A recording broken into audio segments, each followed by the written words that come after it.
Maybe back door, maybe fall off. Sipping codeine cause I gotta kill a cough. Let me sit sideways in the big Benz. Oh, you boys, they my brothers, they my friends. There's the blitz. Touchdown, Lehman. Touchdown, Oklahoma. Williams got him on the blitz. Lehman on the pick. OU is going to win it again. Peterson's got it. He's got first down and more. High step and touchdown. Adrian Peterson. Baker Mayfield. Kyler Murray. Jaylen Hale.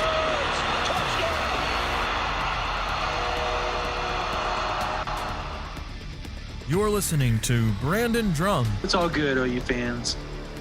Colin Kennedy, Oklahoma has the guys once Saturday arrives. and Parker Thune. This looks like the year where it's all going to come together for the Sooners. This is the OU Insider Under the Visor podcast.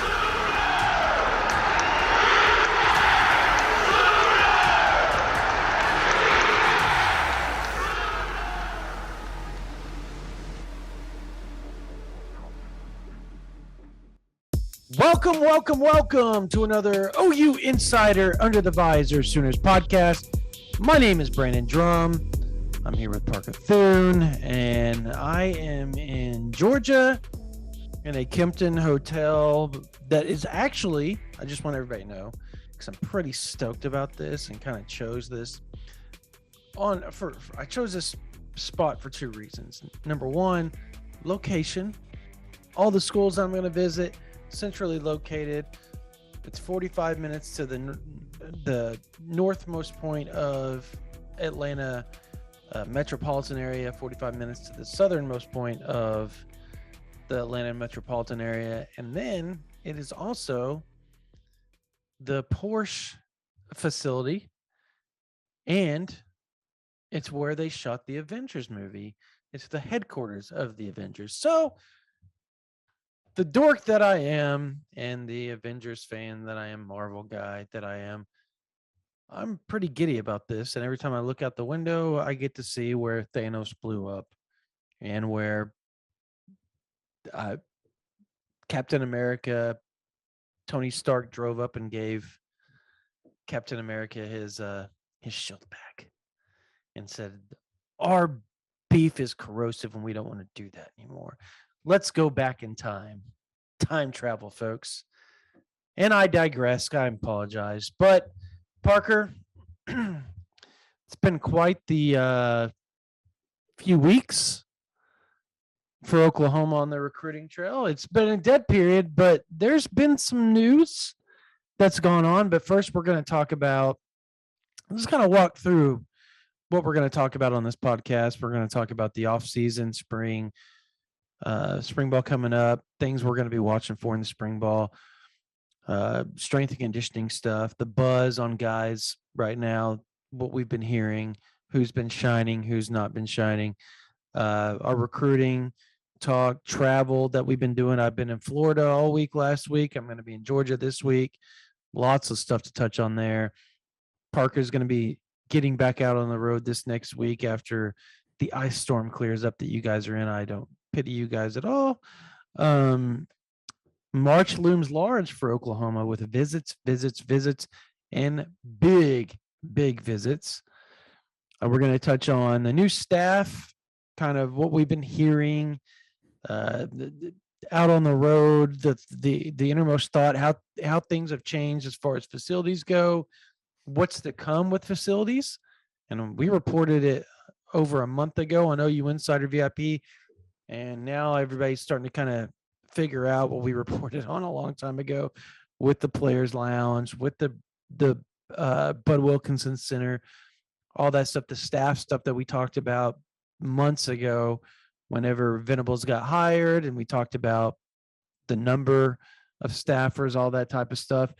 And we're going to talk about kind of the players and the donors and what their involvement's going to be moving forward on this podcast before we get to basketball talk and then close this podcast out. Parker, how you been, man? Well, I've been good. As you know, I'm from Nebraska, so the ice storm itself doesn't really faze me. It is annoying, and it's also very cold, which I don't like because this is the kind of weather I moved to Oklahoma to get away from. At least I thought I was getting away from it. Clearly, I was. You get not, away from it more often than not in Oklahoma. It's true. But yeah, excited to get back out on the road this weekend. I'll be up in Tulsa for the Sooner 7 tournament. So it'll be super exciting to get face to face with some of these kids again, because it's been a minute since I was able to do that. I guess dating back to last month at the All-American Bowl. Has it really been that long? I guess it has. Yeah, it's been a while for you. Yeah,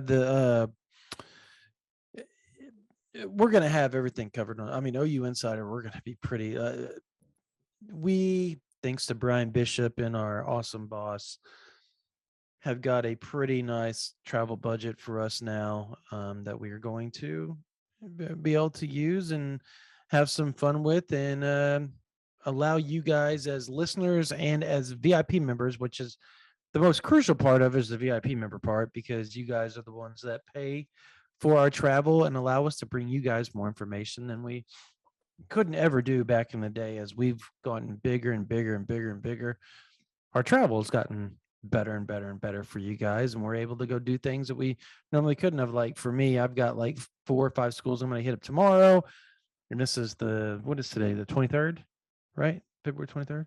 Yes. Correct. Okay.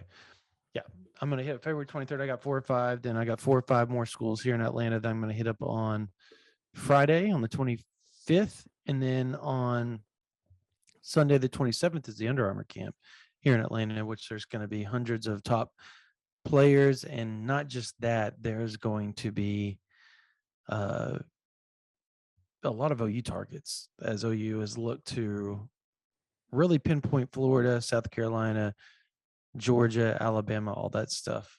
So we've got a lot to talk about, guys. Like, I'm excited about this podcast. I think it's actually been good that we've kind of held off doing a lot of stuff to bring you guys in a slow period like this. It helps, because now we can really just dump a lot of stuff on you guys and make it more eventful for you as Sooners fans. So I guess first and foremost, as far as, you know, they're doing coaching stations now. And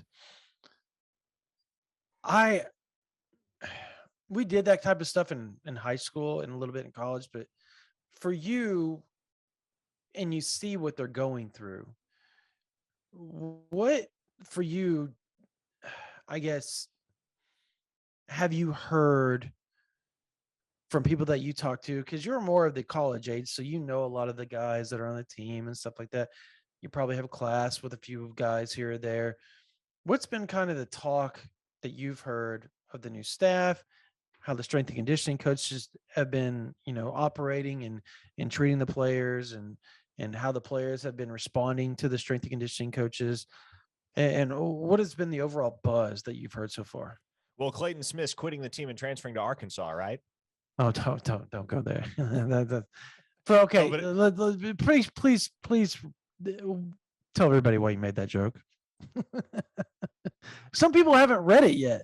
So there was a thread on OU Insider about The VIP board. Yeah, there was, I guess, some post on the Arkansas site's VIP board where they were like, apparently a friend of a friend says that Clayton Smith doesn't like the new digs at Oklahoma, is at odds with the coaching staff, and might be looking to hit the transfer portal. And obviously it was bogus, and not that we really needed to debunk it, but we did. And very quickly were assured that there were no negative subplots there, and that Clayton Smith is perfectly at home at the University of Oklahoma with the new staff in place. But here's what I will say, based on what I've heard thus far, a few things. One, you got some new guys that are really, really making a strong positive impression. Obviously, everybody knows how much of a freak Jaren Kanak is. So right. Yeah, it's not the first time, and it won't be the last time you've heard his name mentioned when we're talking about preseason workouts. A guy, a fellow Nebraskan that has really made a strong initial impression is Caden Helms. As I've been told, he has been a standout among the H-backs for the speed and agility and the advantage in that regard that he has over his compatriots at the position. Also, I mean, I'm not going to go as far as dropping names here and there, but I'll say this much. One, everybody's bought in with Jerry Schmidt, and that's really, it shouldn't come as a huge shock, right? Because if anybody wasn't down for the Schmitty regime, they would have hit the portal by now. So you figured that once winter workouts started to get rolling, anybody that was still in the boat with OU was going to stay there. And that's very much the case. There's a lot of positive feedback for Schmitty and the way that things are operating in the weight room and in terms of strength and conditioning and workout stations, all that good stuff. I'm also told Brent Venables is quite the talker, has given his team several extensive motivational speeches, I guess you would term them. And obviously you've seen some clips of those circulating on social media, but hour and a half interviews too with the pressers.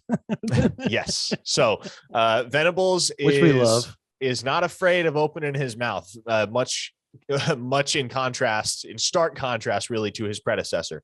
But no, there are some guys that I'm told have really impressed early on, and some guys that conspicuously have a very long way to go to get into the same physical shape as some of their peers. And some of those names will probably surprise you. Again, I'm not going to go so far as dropping them here on this podcast, but suffice it to say, there are some upperclassmen that have a long road ahead of them to get into prime physical shape under Jerry Schmidt. And there are some newer guys that have really made a strong impression. And so I think it's going to be very interesting to see how that manifests itself in spring practices and which of the younger guys can build upon their strong performances in the weight room and in those coaching stations, and to be able to ideally push their elders for playing time and for reps and potentially put themselves in position to even supplant a guy like, a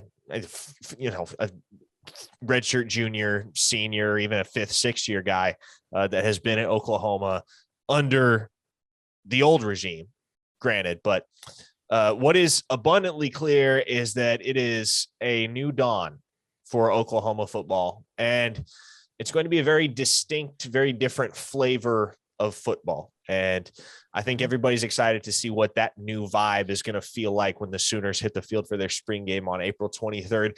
But I am expecting some very intriguing positional battles to shape up as we get on into spring practices. You see the guys on the field in the spring game, and then you progress into summer workouts, fall camp.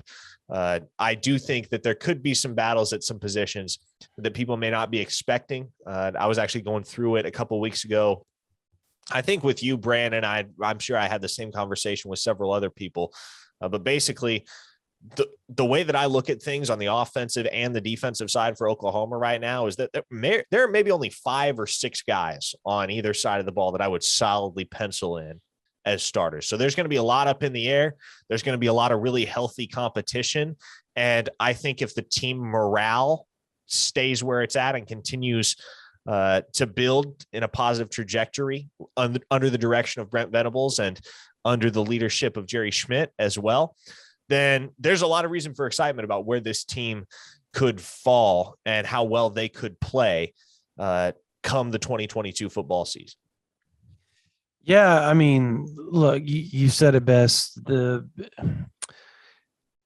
new staff has really kind of hit home. I think when you get that new when you get a new voice, I guess sometimes that's really all you need as a program. And we know the talent's there. Lincoln Riley, or as you guys call him, Muleshoe, or Tebow, whatever. Him and his staff recruited. We just refer to him as the former coach. That's all encompassing. The former coach. Former coach. They recruited well. So Venables and this new staff showed up and the cupboard is not bare. The staff would probably tell you if you all spoke to them in person. Look, they're not shy saying, look, this doesn't have to be a rebuild. I think the one thing that has to happen, though, is Dylan Gabriel's got to own this team, and the team's got to believe in what he can provide. And if everybody can get in sync and as one, I don't know that this team isn't better than the 2021 version that was supposed to be a national championship contender. Now, talent-wise, I don't think it's going to be comparable. I don't think there's any way it can be comparable. Losing Nick Benito, Perion Winfrey, Brian Asamoah, Isaiah Thomas, Jeremiah Hall. Trying to think, the list goes on. Tyrese Robinson, Marquise Hayes. The list goes on and on. Obviously, Caleb Williams, Spencer Rattler, all those guys, they're gone. Kennedy Brooks, they're gone. But the good news is the guys that were backing him up were pretty damn good, and we got to see that in the bowl game. And I know some people are going to go, well, that was a depleted Oregon team. Well, by every account, that was a depleted Oklahoma team too. Was it not, Parker? It was, as I recall. Yeah, Nick Benito was not playing. No, Perion Winfrey nobody was playing. Yeah, Isaiah all the Thomas stars was not playing. Brian Asamoah was not. I can go on, Brandon. I know there was a lot of guys that set out for the draft, or because they were quote quote injured or didn't feel like, whatever the case may be, they didn't play. They were missing just as much as Oregon. Though the difference is Oklahoma had a seasoned head coach that knew what he was doing as a head coach, that had a voice, a respected voice, and Bob Stoops, a guy that kept the program together while everything else was falling apart. But that's history. That's history. Right now, we're talking about why we think this Oklahoma team has a chance to do things, and what we've heard through the staffing, through the players and all that type of stuff.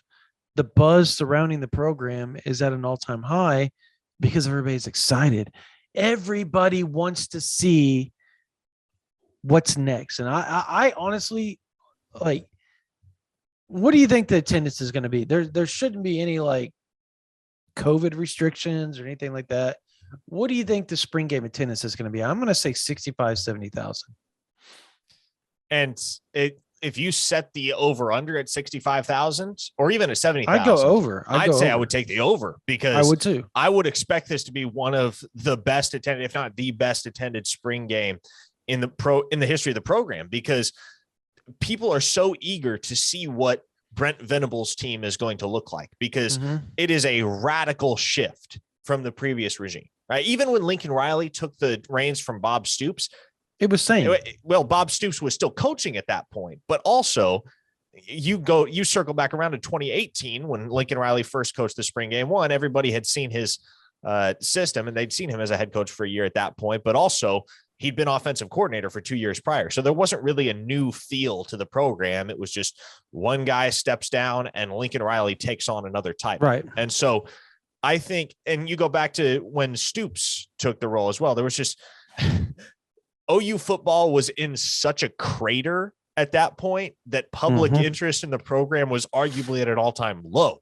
Right. And so I feel like it has been a long, long time. And I do want to say something on what you just said before you finish your, and it's on the Stoops comment. I remember that was big when he showed up, but here's the difference. They had open practices and stuff back then. So you could show up for practices. You could show up for scrimmages on Saturdays. They had everything open because there wasn't cameras on the phone and stuff like that. So the spring games weren't as highly thought of as they are now. It's not like the only time you're going to get to see the team between now and August, or September. So go ahead. That's the difference, but go ahead. Yeah. Yeah, no, but you also have to look at, at that point in time, the stadium's capacity wasn't as large either. And so even if they had sold it out at the spring game for Bob Stoops' first game as Oklahoma's head coach, and I say game in terms of an exhibition, I don't know if there has ever been in the history of this program a time at which there was as much buzz surrounding the new era of OU football than there is right now today and heading into the spring with Brent Venables as your new Oklahoma head coach, because a couple of things to mention here. One, as you prepare for the transition to the SEC, every single Oklahoma fan is eager to know, okay, is OU capable right now of being able to make the transition to the SEC without a drop off? Are they on the SEC's level, not just in terms of talent at this point in time, but in terms of the next generation, the incoming freshmen, the younger guys, the guys that are going to be the stars 2 or 3 years down the road when Oklahoma's playing SEC football? And so you combine that with the fact that the former coach exited in less than graceful fashion and really hung everybody out to dry, at least in the public eye, and drew the ire of the fan base in a very scarring and very permanent fashion. You have the prodigal son returning home in Brent Venables. You have the exciting new quarterback, 6th new starting quarterback in 6 seasons in Dylan Gabriel. You have Jeff Lebby and Brandon Hall returning to their gigs, the place that bred them as football coaches. There are just so many storylines that you can look at. Like, you can look at this from so many different angles, so many different facets, and all of it adds up to one massive date. And that date is April 23rd, when I feel like when the Sooners trot onto the field for the spring game, there is going to be a jam-packed set of bleachers at Owen Field, eager to see what these Sooners look like in action, even if they're just scrimmaging one another. No, I agree. I think we'd be remiss by not saying that Bob Stoops' regime was the one that started the consecutive sellouts. So his very first game, there was a lot of buzz surrounding that and what could happen. And I think the no excuses, the Bob Stoops, no excuses. And I think similarly with Brent Venables, with his, it's never good enough. No matter what you do, it's not good enough. And that's what it takes to win a championship type deal.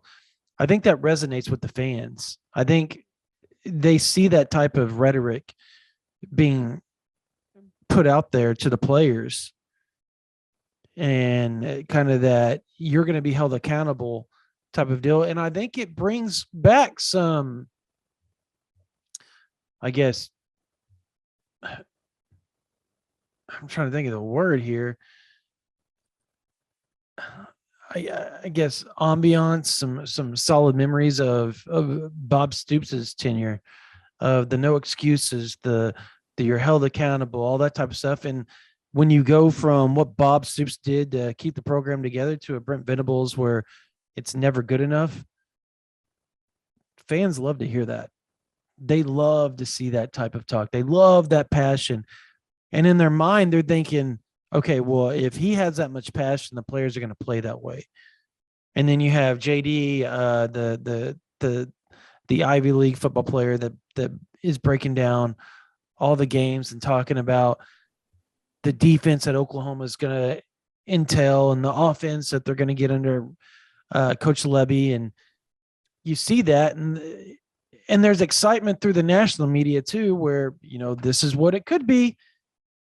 But then you also have people talking about Oklahoma. They're not going to be good enough. They're going to have a big drop off. Venables has never coached before, which might I remind them, neither had Lincoln Riley, neither had Bob Stoops, neither had Barry Switzer, neither had Bud Wilkinson, neither had Chuck Fairbanks, neither had anybody else previous before they got to Oklahoma that have won a lot of ball games. Oklahoma is notorious for picking assistant coaches that have never coached before and making them some of the greatest coaches of all time in college football history. And I think I speak for everybody when I say, if you're going to pick Oklahoma to not do well because Venables has never been a head coach, that is the dumbest thing I've ever heard. Ryan Day had never been a head coach before. He was doing pretty good at Ohio State. Lincoln Riley was the other coach that was here before. Excuse me. He'd never coached before, right?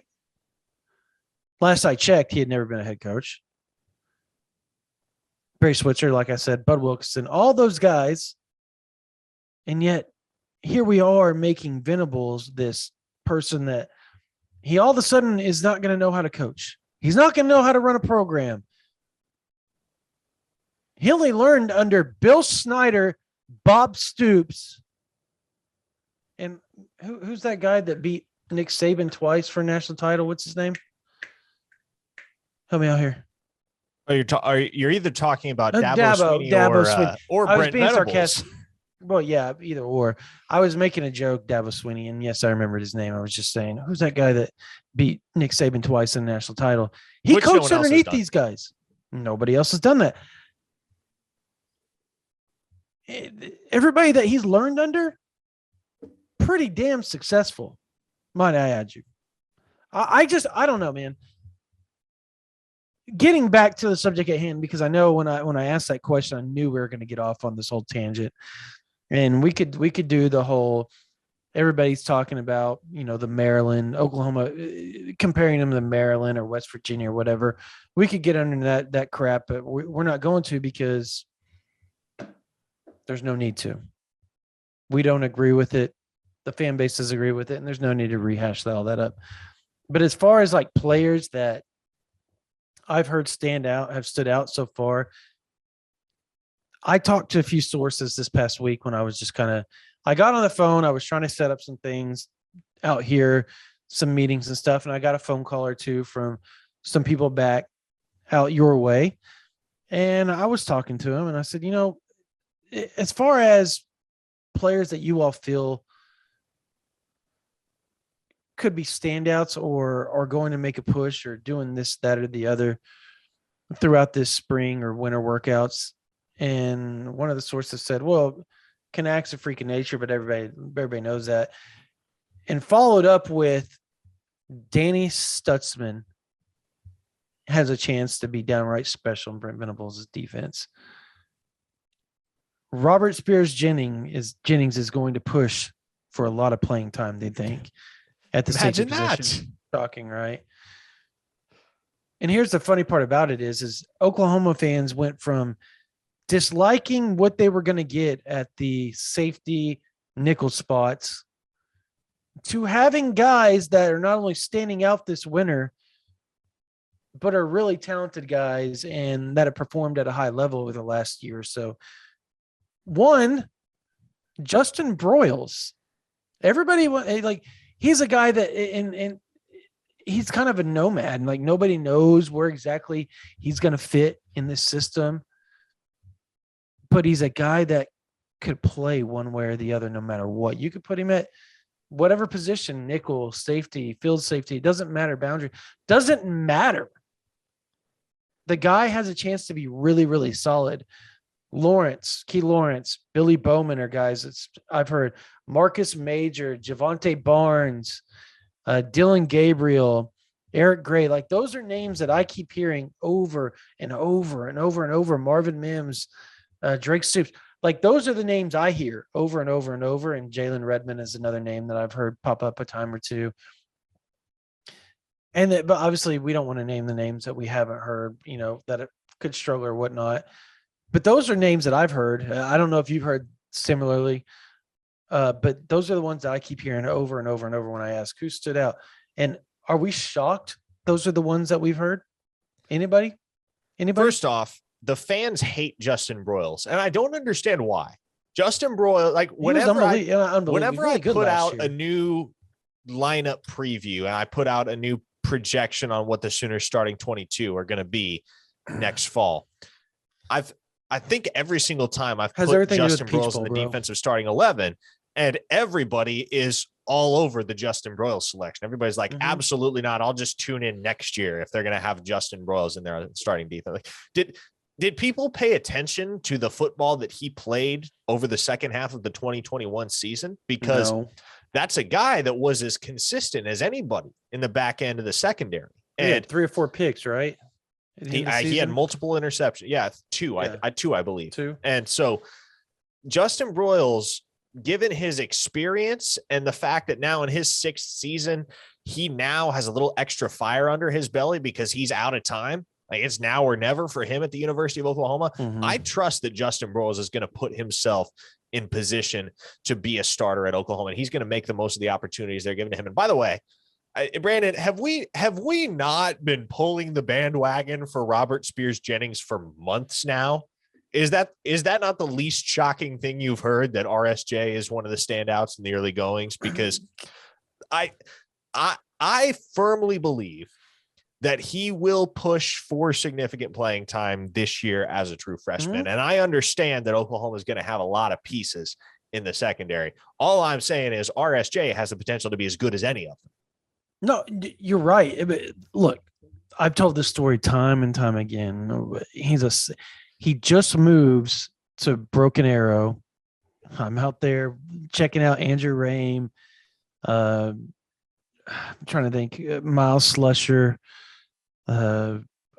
Marion Horn, all those guys. I'm checking them out because Oklahoma is looking at them or close to offering a couple of them, whatever it may be. And I'll never forget, I walk over to Coach Alexander. And again, I've told this story before. If you haven't heard it, if you have heard it, I'm sorry. If you haven't, this is big. Parker's heard it a million times. And I said, who's this kid over here?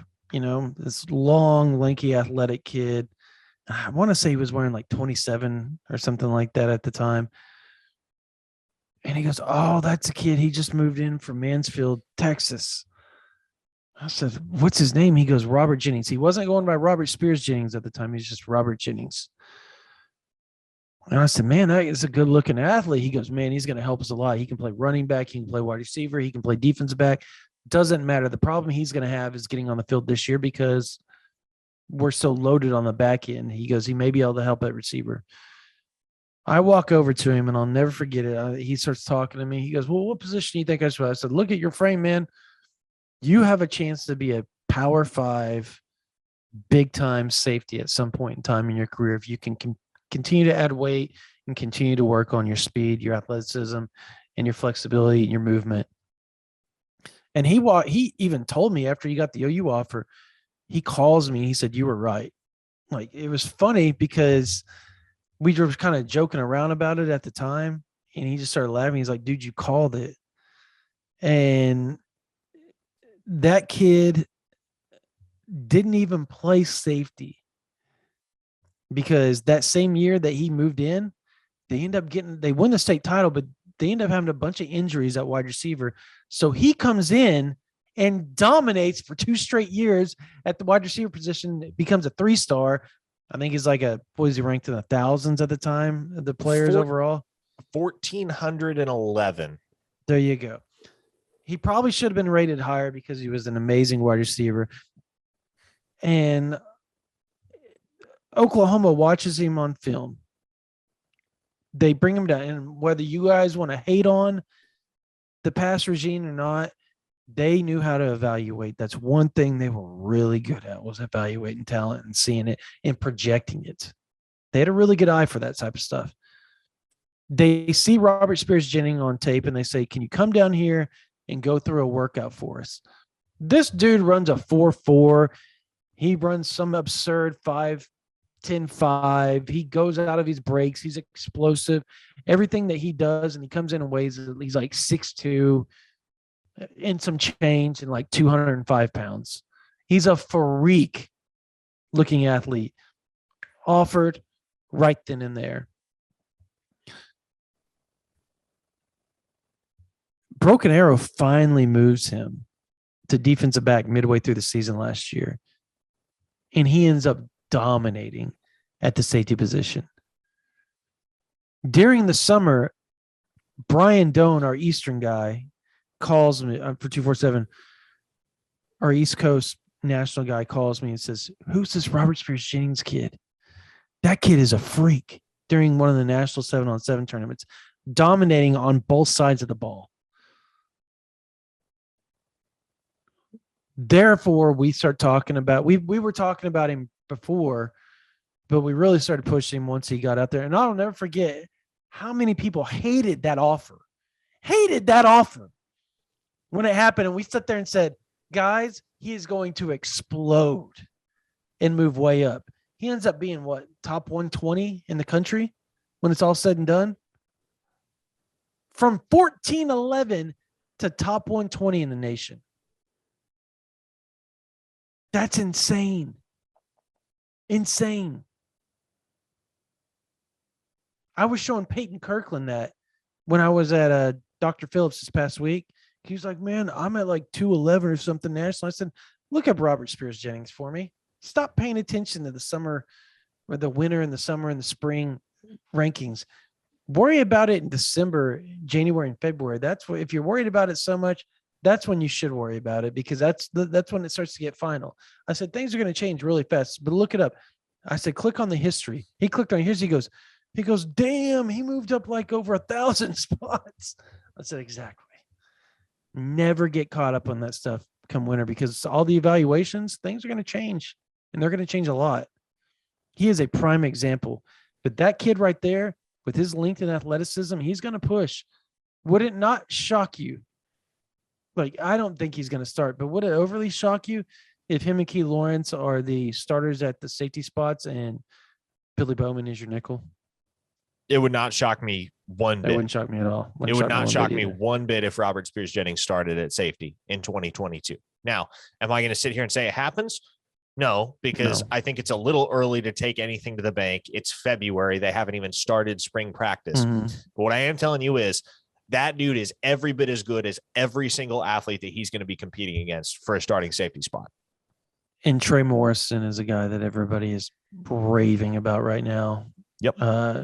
Same as the kid from Louisville that I just slipped his name. Kenai Walker. Those two have a chance. And obviously Walker's at corner, but it wouldn't shock me if Walker and Woody Washington are your starting corners. Wouldn't shock me at all. Really? No DJ Graham, huh? Well, I heard, there's some buzz that DJ may flip to the wide receiver spot. I don't know if that's true or not. I don't know if it's true. Like, that's what I'm saying. Like, I've heard buzz. I've heard that may be a possibility, but I don't know if it's fact or not. Like, it's something I really got to dig on first. So, it'd be interesting if that happened. I think it fits. I wouldn't hate that at all. No, I wouldn't either. I think him I've always thought he would be a big time corner. And I really believe in Venable's defense with his length and physicality and the way he likes to play. I think he could be really successful, but I mean, the guys that they're bringing in at corner and the defensive back, I mean, at some point, something's got to give. And if with what they lost at the wide receiver spot, why not? You know what I mean?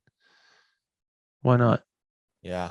They'll have 9 scholarship receivers, plus Gavin Freeman, who is as good a PWO as you're going to find. So they're not necessarily hurting in terms of depth, but also DJ Graham is the type of guy that it's not absurd to think that if he did switch to wide receiver, he could be starting from day one. No. Yeah. He would understand things a little bit better than a lot of guys having played the corner position, of knowing what to do to cornerbacks and so on. I think that's an advantage that he would definitely have, because he would know what to look for too on film. Would that make him, I'm trying to think here, would that make him the first two-way starter at OU since Andre Woolfolk?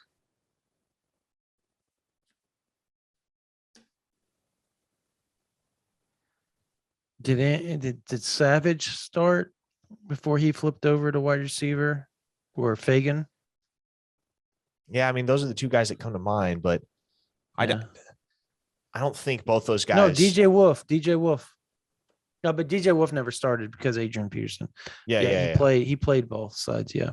Yeah, that's what I'm saying. Is guys have played both. Very few have started on Alan both sides. Patrick. Alan Patrick started? I don't know if he started, but he played safety when he first got to Norman. Did he? I'm going to have to. He was recruited as a strong safety out of junior college. Yes. And moved from running back because he's from Conway, South Carolina. Moved over because he was a running back in high school and he had experience, and they were hurting for depth. So they moved him over, and he ended up shining. Lindy Holmes started at both.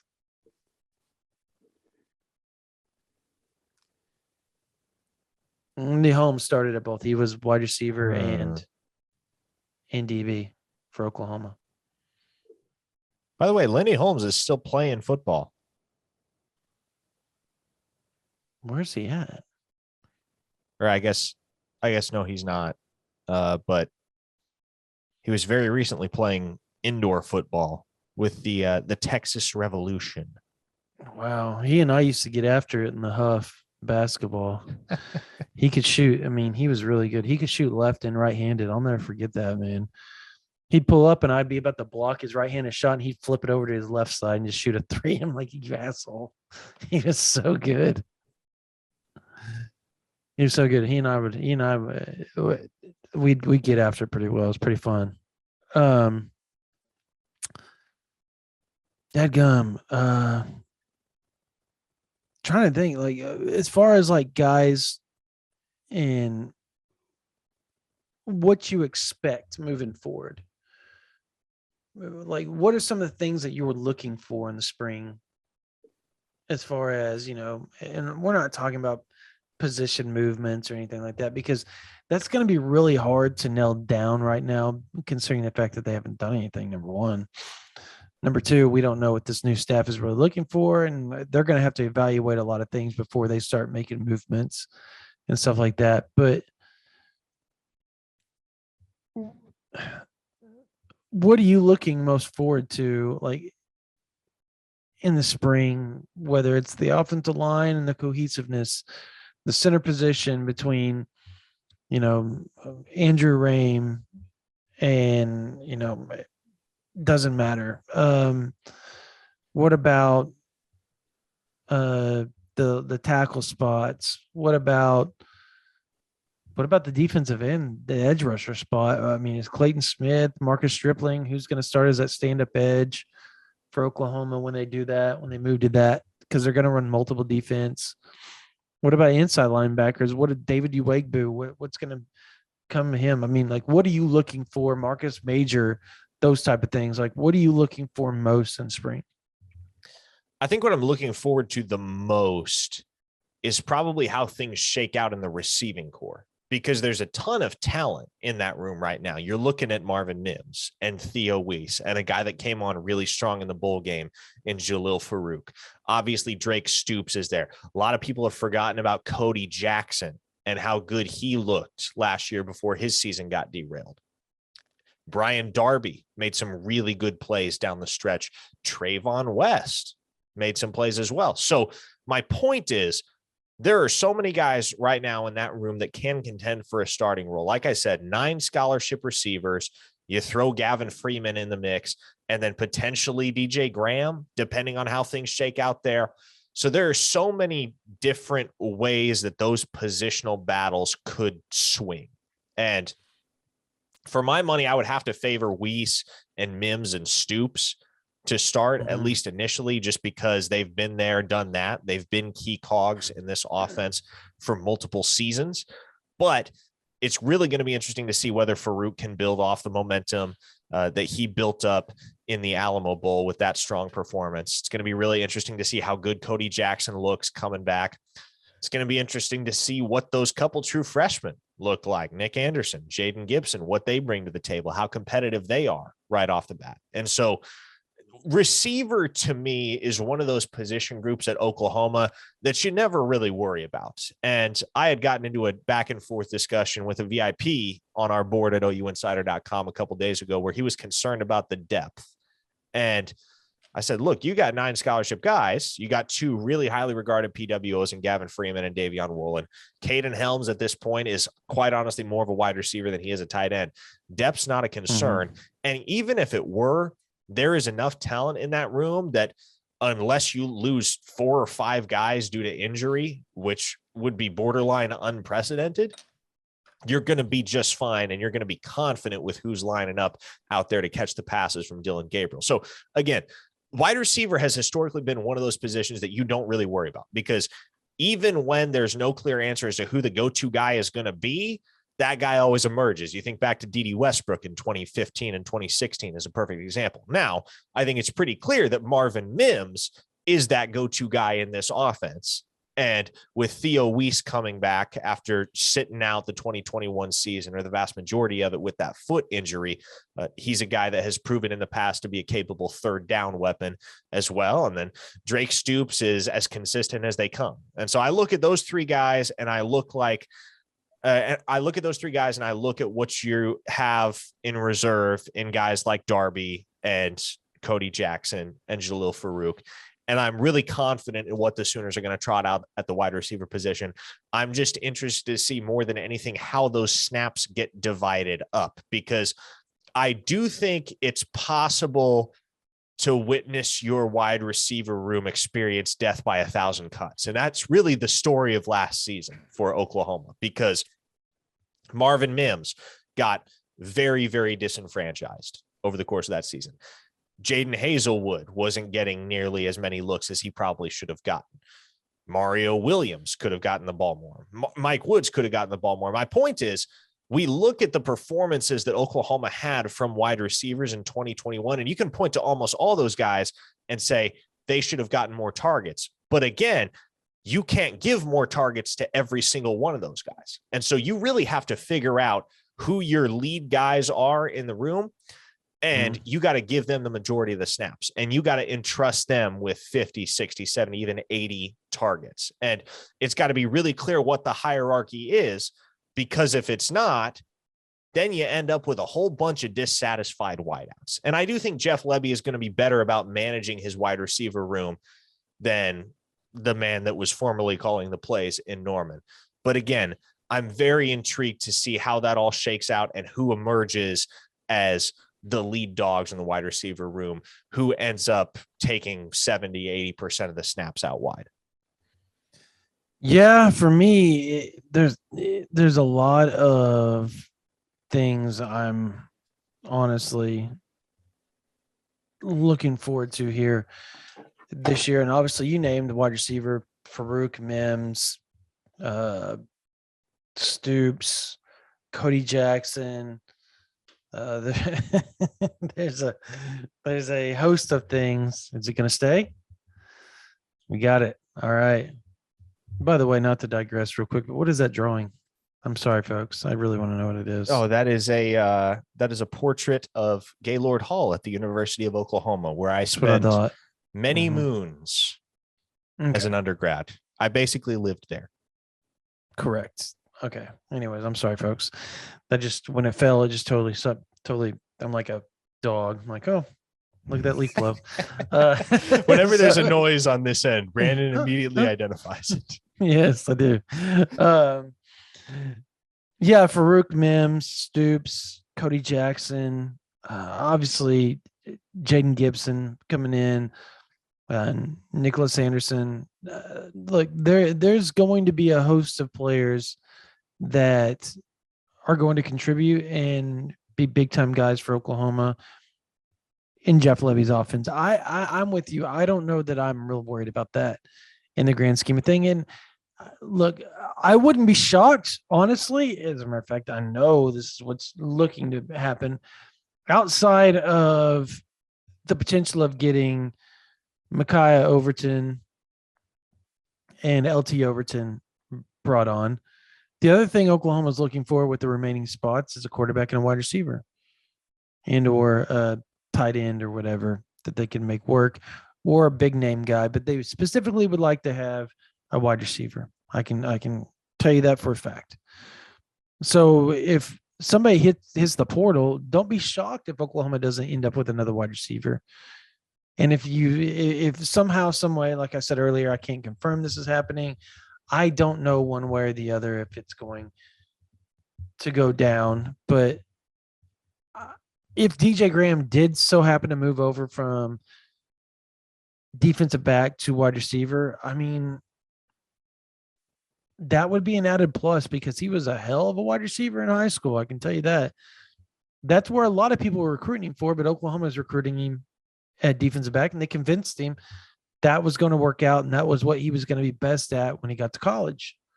Another thing I'm looking forward to and really want to watch in the spring is Robert Congle, Andrew Rame. Congle kind of took over at the end of the season. His experience, his overall strength, upper body, that to me was decidedly different between the two. Here's the thing about Andrew Rame, though. He may have the highest upside of anybody on the offensive line. Like, he's that talented, freak of nature. super smooth in everything that he does. So having said that, if you're going to play Robert Congle as your center, in my opinion, you start Andrew Raym at one of the guard spots. Because I think that's how he learns better, because he can sit there and watch how Congle is looking at the defenses, doing the communications, and why things were just worked last year when Congle came in. Sometimes it just looks smoother. There were also times that Andrew Raym just looked more dominant than Congle. But that's just because he's that much better of an athlete. Congle, however, has the smarts. He's got the experience. He's got the strength. He's going to understand things, I think, very quickly in this Levy offense. And I think it's going to be hard for him not to be that guy. That's why I think you play Raym at one of the guard positions, because Raym is too talented for me to keep off the field. That's just my opinion. You've got to play him somewhere. So why not have him be a left or right guard? And your other guy, obviously, you got to play Chris Murray, right, as your other guard. That would be my move. And then at the tackle positions, you got Harrison and most likely Wanya Morris, right? That would be your two tackle spots. But then what do you do with McCade Mathier? That becomes the Oh, question. yeah. See, I always forget about him because he came in. McCade Mathier. Can he play one of the tackle spots? Because, like, to me, why can't he be the dude's gonna tackle? Why can't he be the right tackle and Harrison be the left tackle, and then have the other guys be your guard centers? I think in theory it makes sense, but we also would be in rotation. Yeah, we also got to remember, though, guard and tackle, those are very different positions. And McCade Mathier has been a starting guard for 3 years. I understand that. There's a certain part of me that just wonders, do you Ford mess was with too. that? Like, I'm sure he could play tackle, but I wonder if, you bring a guy like that in, I have to imagine he assumes he's going to be playing guard. And if he's been playing the position for 3 years, maybe you just say, you know what? Go ahead, play left guard, and we'll take Andrew Raym and maybe we'll move him outside, for instance. Yeah, that's another option, because Andrew Raym played some tackle in high school. Yeah, he understands that. He's big enough. He's athletic. He's very athletic. He's athletic enough to do it. I don't know if his reach is there at the college level, but he's very athletic. He's going to be able to bend well enough to be able to do that. I think Andrew Raym is a guy you've got. I don't know. There's something about him that I think he has a chance to be quite special when it's all said and done. So that's the other thing. I think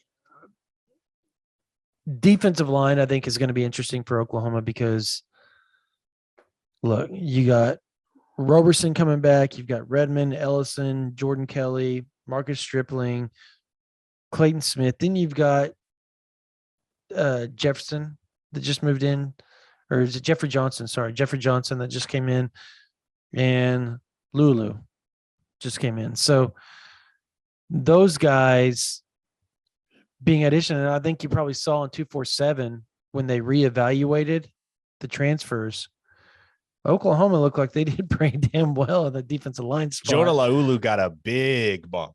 Yes, he did. And Johnson went up, or Jeffrey Johnson went up 3. I think he went up 2 or 3 spots, or went from an 87 to 89 or 90. Yeah, Jeffrey Johnson went 89 to 90. Jonah Laulu went 90 to 93. Yeah, it was a big jump. And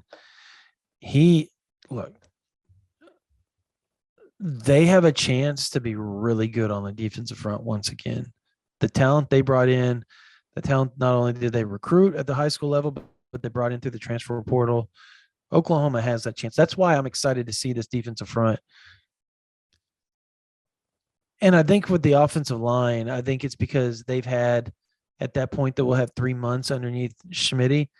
How much of a difference does that make in how aggressive they are, how physical they play during the spring? Us getting to see that with our own eyes, because I think this spring game is going to be unlike anything that we've seen at Oklahoma in a long time, because they're trying to evaluate so hard and get things right going into the season, that I don't think this is going to be powder puff like it was under beneath the previous regime, where it was, don't touch this, don't touch that. The only person they're not going to allow you to tackle is their star quarterback, Dylan Gabriel, period, which is another guy that in the spring you want to see. You want to see how much he's retained from that offense that Levy ran, that he was under when he first got to college at UCF, and that he was mightily successful for as a freshman. So there is a lot to watch, honestly, with this spring game. I mean, we can sit here and dissect position after position because we haven't even talked about Trey Morris, and we haven't talked about Walker. We haven't talked about Wisconsin. What's his name? Oh my gosh, who's the guy that you got in touch with from Wisconsin, the DB that's still out there getting his work in? Oh, Wyoming. Oh, CJ Colden. Colden. I almost called him Congo. That's why I asked you. Yeah, it's Wyoming. Sorry, that's why it took me a second. Yeah. CJ Colden. I mean, there's a lot we haven't got to see with those guys either. So for me, there's just so much to watch. I think, honestly, the safety position is like the one position this year where you're like, yeah, you kind of know what you're going to get. You're going to get Trey Morrison. You're going to get Key Lawrence. You're going to get Broyles, and you're going to get Billy Bowman. I think you kind of know those four are going to be your dudes at the safety spot right now. And then you got Robert Spears Jennings, and you're going to have Bryson Washington. I think those are some players, and obviously Jordan Mukes. I think those are guys that are, the 5, 6, 7 guys you're going to see in the rotation at the safety spot. I think corner outside of Woody Washington, if DJ Graham doesn't move, I think there's a lot at stake here, because obviously you have Walker, you got Jaden Davis, you've got all sorts of, and I think Jaden Davis is a guy that I really want to see how he performs in Venables' defense, because you don't have to be overly big in Venables' defense as long as you're aggressive and physical. And what was Jaden Davis his best attribute was his physicality and his aggressiveness. Yes. Venables fits that South Florida SEC style of play that Davis came up through, press man, all that type of stuff. So I think he's going to actually shine in Venables' defense. So I think there's just so much for us to watch. And I know we threw a bunch of names at you guys and a bunch of positions, but if you're sitting here and you're listening, like, damn, there's a lot to watch, because there is. Anytime there's a change at the guard at the top, you want to watch and see who's going to do what at what position, because you have a really good chance during the spring to see when they get in the fall, they may be playing something completely different than what they were in the spring. It's the first time these coaches are going to get to see them out on the field for an extended practice period. Lots is going to change. That's why it's going to be so much fun to watch and going to be so exciting for you guys as fans. I love it. I love it, Parker. Yeah, I mean, there's so much to be excited about. And I feel like we've been talking about it for months at this point. I feel like everybody's just kind of waiting with bated breath for April 23 to roll around, because it feels kind of interminable. We're 4 days away or 5 days away, something like that, from 3 months since the changing of the guard at Oklahoma. And so I think everybody's so eager to get any sort of semblance of an idea of what this team's actually going to look like come the fall. But I also think there's a very mixed national perception on Oklahoma. And, the negative stands out a whole lot more than the positive, right? You hear the Stuart Mandells of the world saying, Oklahoma's not even in my preseason top 25. And naturally you take that with a grain of salt. But then I was just reading through our front page. Just because come August, we're all going to be they're all going to be in, Oklahoma's going to be right there in the top 10. Yeah. Well, I was just reading our front page on 24/7 Sports and clicked on an article that ranks the projected starting quarterbacks in the Big 12 in 2022. And guess who's atop that list? It's not Quinn Ewers. And it's not Gary Bohannon. It's certainly not Max Duggan. It's Dillon Gabriel. And so that, I think what's interesting to me and kind of why I'm so confident that there's not going to be a significant drop off from 2021 to 2022 is because there's so much uncertain, there's so much unknown to get excited about. And we talk about these positional battles and the different ways that things could shake out. But there's also juxtaposed with that a good degree of stability and a sense of knowing what you're going to get and what you signed up for with this Oklahoma football team. You know that Dillon Gabriel is going to be the starting quarterback. Jeff Lebby didn't make any bones about that reality. You know that the defense is going to prominently feature the likes of Jalen Redmond. You know that Danny Stutzman is slated for a big increase in snaps and what should be an immensely productive season. You know that Woody Washington is going to be locking it down on the outside. And so I think what the public's intrigue is wrapped up in is the unknown, right? Is X guy going to break out and claim a starting role, or is Y guy going to break out and claim the starting role? But what will get a lot less press as we head into the season, but I think is arguably even more important, is the fact that some of the most important positions on this team have established starters that are more or less set in stone. Think about Dillon Gabriel, right? Nobody impacts a team's performance more so than the quarterback in general. Dillon Gabriel is, again, as per our 24/7 Sports national team, the best quarterback in the Big 12 heading into the 2022 season. You got to have a lockdown corner, right? The Sooners have that in Woody Washington. You got to have a dominant defensive lineman or two. The Sooners, I would argue, have two of them right now in Jalen Redmond and our man Ethan Downs. And they've got a ton of guys with immense potential to join that elite company when you're talking about Jeffrey Johnson and Jonah Laulu and Marcus Stripling. But the point is, you know what you're getting with a guy like Jalen Redmond. And you got to have a star wide receiver, especially at Oklahoma. Marvin Mims is that guy. You got to have a firmly entrenched tackle.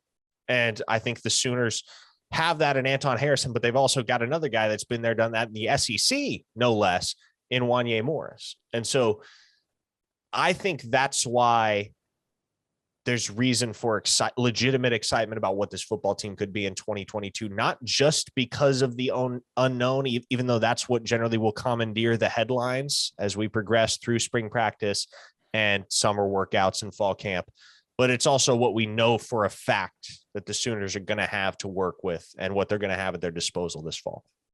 Yeah, no, there's just a lot of excitement. There's a lot to look forward to if you're an Oklahoma fan, and not just for spring, but on the recruiting trail too. You like that little segue right there? I'm telling you right now, Oklahoma, I'm down here in Florida. I was in Florida last week. I'm here in Georgia right now, Atlanta. And the overall vibe that we're starting to get is that Oklahoma, they're starting to pick up some momentum in the SEC territory, something that we hadn't seen. Well, I mean, we'd seen it, but not, I don't think to this level. I think Oklahoma is going to end up with more players signed out of SEC territory than at any point when you're talking about 2023, 2024, and 2025. And obviously that has a lot to do with the fact they're moving into the SEC here in the next year or two or three. But I don't know that that's the overall reasoning. I think when you hire a staff that knows how to play the SEC game and knows how to play and when I say SEC game, they understand the territory. They understand what makes these players tick. Whereas the previous regime understood what makes Cali players tick, ironically, what makes the Arizona players tick, what makes, players out further west tick. Whereas this new staff, they're going to be really good at recruiting east of the Mississippi River, I think. I think they're going to be really good in Oklahoma. I think they're going to be really good at Texas. I think they're still going to be really good in Las Vegas because DeMarco Murray has a bunch of connections there, and I don't think that's ever going to die off. They're going to be solid in Kentucky. They're going to, or Kansas. I mean, Kansas. They could be solid in Kentucky. Who knows? Kansas, Missouri, maybe Louisiana here and there. But when you talk about Alabama, state of Georgia, Florida, South Carolina, North Carolina, Tennessee, those type of places that put out a bunch of talent, Mississippi, I think this Oklahoma staff, I said Florida too, right? Already. But I think this Oklahoma staff has a chance to really, really make a splash in a place, in a region that they need to make a splash in if you're going to go compete against those type of programs year in and year out. And I'm seeing it. Like I was just, while you were talking, I was just kind of going through my notes, everything that I've heard or, this, that, or the other over the past week and a half or so. Look, 5-star running back Richard Young's visiting Oklahoma. That wasn't happening under the previous regime. Sorry, it wasn't. I know DeMarco Murray was there, but when you have a head coach like Brent Venables that has such a strong Florida connection, people don't know that. Did you know Venables was born in the Tampa area? Did you know that? I did know that. Yes, but I don't know that's know if also a lot of not other people super public knowledge. It isn't super public knowledge. Everybody thinks that he was, he's lived in Florida or lived in Kansas his whole life. No, he moved to Kansas whenever almost in middle school, right? Like he grew up a decent part in Florida. So look, this guy, I don't know how early it was. I mean, I may be talking outside of my mouth on the age, but he lived a decent amount of time in the state of Florida. So he kind of understands the culture. He understands, and then having coached at Clemson, and he was landing players at Oklahoma from the state of Florida before he moved to Clemson. So he's always had that type of, way of understanding how to get players out of that region. And so you have a 5-star guy like Richard Young that's going to be taking a visit. Derek LeBlanc is coming back up on the 25th, 24th, and staying till the 28th, according to his dad, Ricardo, who texted me that the other day. That is the second time he stayed for 4 days or more on an unofficial visit. Like, things are changing. There's talk of Vic Burley potentially visiting Oklahoma. I think Oklahoma has a better shot. I'm going to know more about that when I get out there and get to see him in person here in the next few days and talk with him and his staff, his coaching staff, and all that type of stuff. Look, Peter Woods' father went to Alabama. He's from the state of Alabama. He's in Birmingham. And there's talk that Oklahoma could get a visit from Peter Woods, 5-star defensive lineman. Kelby Collins told me straight up, that's his name, right? Off the top of my head. You're correct. Yeah, Kelby Collins out of Gardendale, Alabama. He's one of the top defensive ends in the country. That's in the Birmingham area, which isn't too far from Tuscaloosa. Taking a visit to Oklahoma. He says, I don't have a date set, but I for sure want to get to Oklahoma. That's something I've been talking to Coach Bates about. I'm very serious about OU, and I'm really excited to get that chance to go visit Oklahoma if that gets around to happening. So Caden Mcdonald, another 4-star defensive lineman that Oklahoma has a really, really good shot at getting. I mean, it goes on and on. Xavier McLeod out of Camden, South Carolina, another guy that could visit Oklahoma. I mean, there's just so much going on in Georgia and Florida, South Carolina, Alabama that we haven't seen that type of talk in a long time. Listen, Brandon, listen. You're in the honeymoon period. You're looking through your crimson colored glasses. All y'all OU beat guys think OU's getting everybody. Yeah, that's what we hear. We hear that, and like, it doesn't matter where they're at. I hear that. I heard a couple of people say, man, doesn't matter if it's 247 rivals on 3, the Oklahoma people or independent sites. They always think that they're getting everybody. I heard that from a couple of people, and I just said, oh, I'm actually pessimistic about Oklahoma getting anybody out here. And then a couple other reporters came up and they're like, dude, look, don't bother with that type of stuff. Don't be shocked. And this is coming from people that have been around this region for a long time.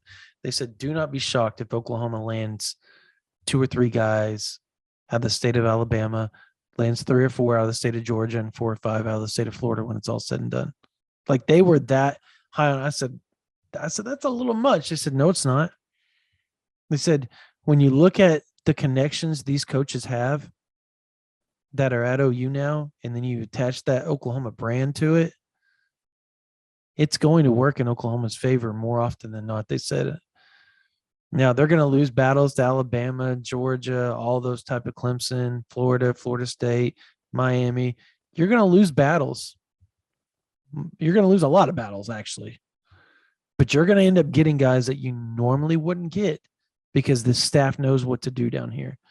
Like, and I know David Stone is from the state of Oklahoma originally, born and raised in Del City, Oklahoma, just transferred to IMG. But still, the fact matters is that he's in Florida, and he's very heavy on Oklahoma. He's a guy I wouldn't be shocked if he committed in the next 2 months, honestly.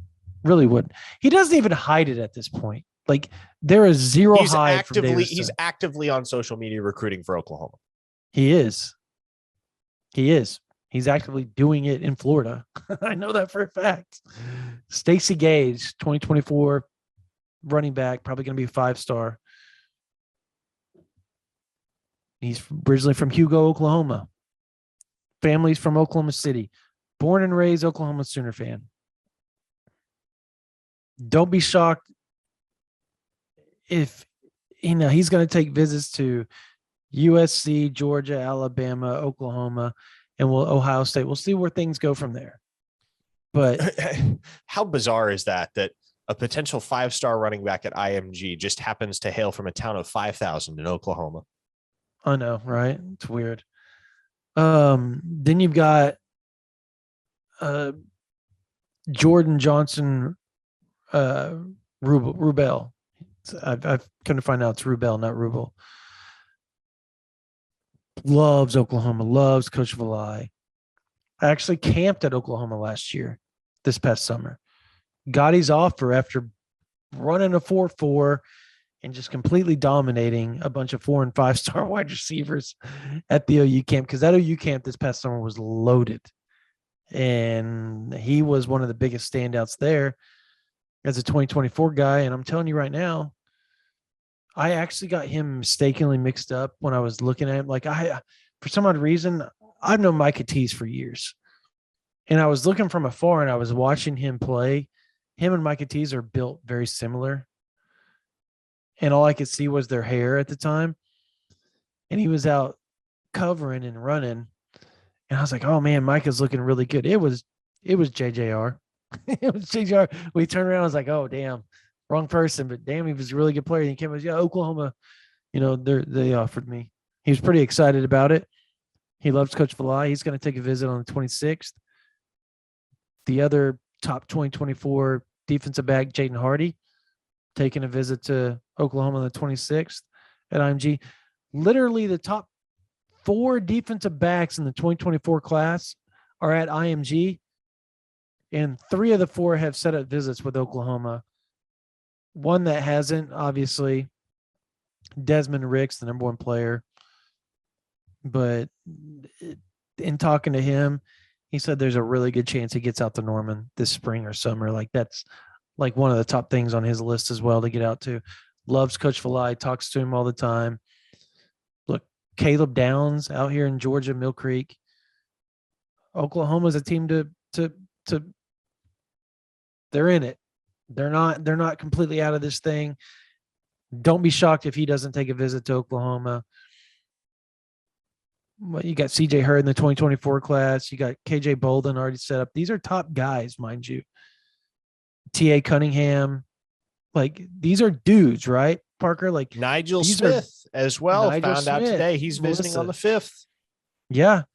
Look, March 5th and 26th are going to be 2 of the biggest days that we can remember in a long time. And then you're going to watch June 3rd through the 5th. That is tentatively set up to be the Champion Barbecue weekend. And I think I can go out on a limb right now and saying, as big as it was last year, expect it to be very similar this year, if not bigger. Think about that. Wrap your heads around that if you're an Oklahoma fan. And it's not going to be just a bunch of West Coast kids. These kids are going to be coming from Florida, Georgia, Alabama, South Carolina, Tennessee, Texas, Oklahoma, Kansas, Missouri, Las Vegas, Arizona. And probably some from DC area too. Wouldn't be shocked. It's a different way of doing things the way Oklahoma's doing it now. Like they totally shifted everything out east compared to the West Coast that the previous regime. You know what I mean? Like it's way different. I don't know, Parker, help me out here as far as like what you're looking forward on March 5th, what you're looking forward to on March 26th. Like throw some names out there to people that, you know, make them think a little bit and be like, wow, things are looking up. Well, look, let's start with the obvious. Dylan Edwards is going to be back on campus on March 5th. Yeah. Everybody has seen all the crystal ball predictions and for Dylan Edwards to Oklahoma. Mm-hmm. I would be hard pressed to believe he leaves campus without a commitment. Like that's about where I stand. You don't visit that soon afterward unless you're coming back to commit. And I'm not saying it's a foregone conclusion that happens. What I am saying is that, look, it looks for all the world like Oklahoma's the spot for Dylan Edwards. And the fact that he is coming back around 6 weeks after his last visit to join everybody else on campus on March 5th would lead me to believe that there is something significant in the works. Now, I do think there will be commitments on both the weekend of March 5th and the weekend of March 26th. Who that is right now, I'm not going to say for certain. I have my guesses. Obviously, I just gave you one of them in Dylan Edwards. But when you look at how many elite guys are coming in the class of 2023 and 2024 on March 5th, and you look at how many guys are coming on the 26th as well, it stands to reason that Oklahoma is at the very least going to make big strides with several of these guys. One of the guys that I'm keeping very close tabs on is Kyler Casper, the 4-star wide receiver out of the state of Arizona that's going to be visiting Oklahoma for the first time on March 26th. I'm intrigued as to whether Oklahoma can work themselves into that race, because from talking to people close to Casper, it seems as though Oklahoma is already very much in the thick of that race. And it's been less than a week since they offered. And so the fact that Jeff Lebby and the Sooners are already in the mix for a kid that had long since established solid relationships with several elite programs all across the country, the likes of Ohio State, Georgia, Notre Dame, Kyler Casper's already talking about taking an official visit to Oklahoma. He hasn't even taken an unofficial visit to Oklahoma yet. So that's just one case study into how strong an impression this staff is able to make upon kids that they haven't historically had any contact or any ostensible connection with. And so you look at some of these guys that they have previous relationships with, the likes of Dylan Edwards or Caden Green or PJ Adebawore, for instance. And you're inclined to believe that Oklahoma has a chance to make a big leap in their recruitment and perhaps even earn a commitment. But it's those guys that are new to the equation that I'm really focused on. The likes of Kyler Casper or KJ Bolden, for instance. Just a couple of guys that Oklahoma just recently offered and was able to push to get them on a visit, and they're going to take the visit. It's those types of guys that I want to see. How much does interacting with Brent Venables and the new Oklahoma staff mean to them? How significant is that? How much of an impact is it going to have on their recruitments? Because I think we all have a sense, Brandon, of maybe 7 or 8 guys around which the class of 2023 is going to really revolve for Oklahoma. And I think we're probably close to having our guesses as to who those guys might be in 2024 as well. Now it's all those ancillary pieces.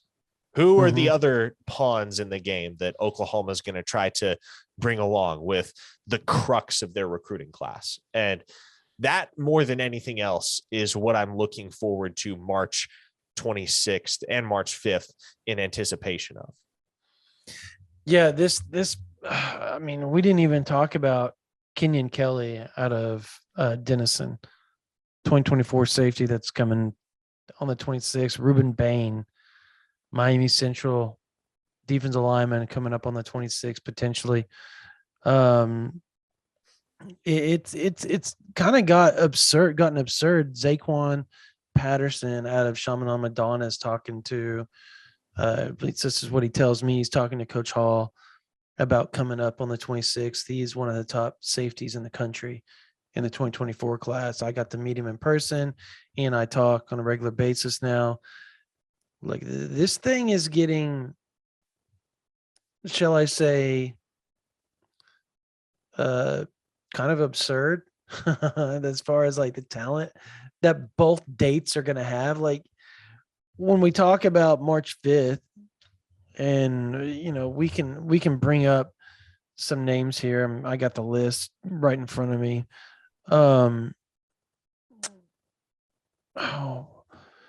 We have Isaiah Mosey, Edric Hill, Jaden Bonsu, Samaje Burrell, KJ Bolden, Dylan Edwards, Richard Young, Darian Goulet, Caden Green. What day is Jaden Mbakwe? He's coming on 26th, isn't he? Yes, he'll be in town on the 26th. That's right. By the way, I met his trainer, and the guy that helps this recruiting process out. So I'm going to get to meet them Sunday in person. Pretty excited about that. The names just keep adding up and getting bigger and bigger. Josh Bates, Caden Mcdonald's coming on the 5th too, correct? Yeah, I believe so. Yep. Yes. Caden Mcdonald's coming on the 5th. That's what he told me. So, I mean, golly, man, this list of players has just gotten kind of absurd, to be honest with you, and it's going to grow. I mean, look, we're still 2 weeks out or a week and a half out, and this thing is going to get bigger and bigger and bigger. What is it? March 1st is when it opens back up, correct? Yes. On Monday or Tuesday, March 1st. So, I mean, we're going to know a lot heading into next week.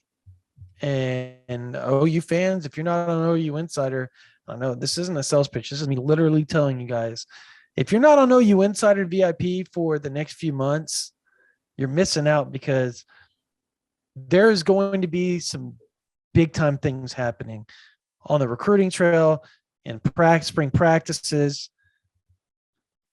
There's talks of, like we talked about earlier, and we're going to talk about some more about the donor involvement, what that's going to entail moving forward for Oklahoma. I mean, there is a lot going on with Oklahoma that you guys really, really, really probably want to be on OU Insider VIP for. Speaking of 3 guys, if you could pick 3 guys from now until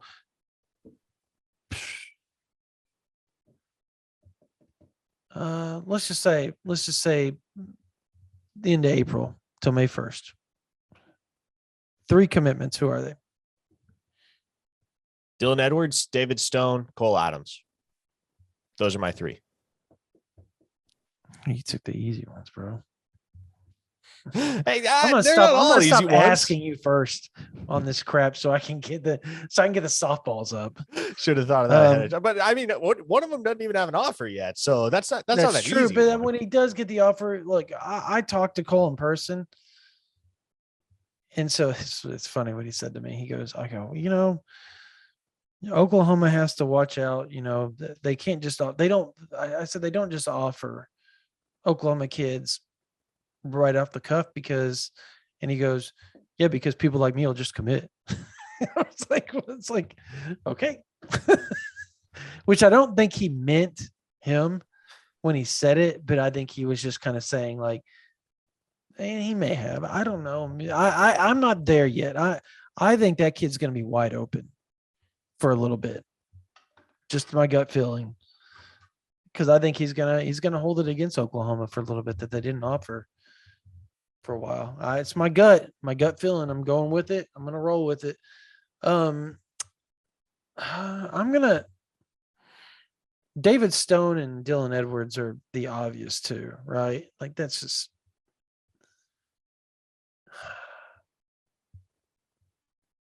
I mean, Dax Collins, if he gets an offer, I think is going to commit. That will be Poto, virtually instantaneous, I would say. Yeah, Poto. Here's a guy that I think could end up committing to Oklahoma on a visit or shortly after. I think Samaje Burrell is a guy to watch. I would agree with that. I also think Kenyon Kelly, 2024 safety. Samaje Burrell is 2023 linebacker. He's going to end up being one of the top linebackers in the country when the rankings start to get finalized and stuff like that. He's a freak. Kenyon Kelly, I think, is a guy in the 2024 class that Oklahoma is pressing so hard on. Like they're talking like that guy, they're having, I think he talks to Oklahoma a couple times a week already where he calls Oklahoma. So that relationship is building pretty strong with Brandon Hall, the safeties coach.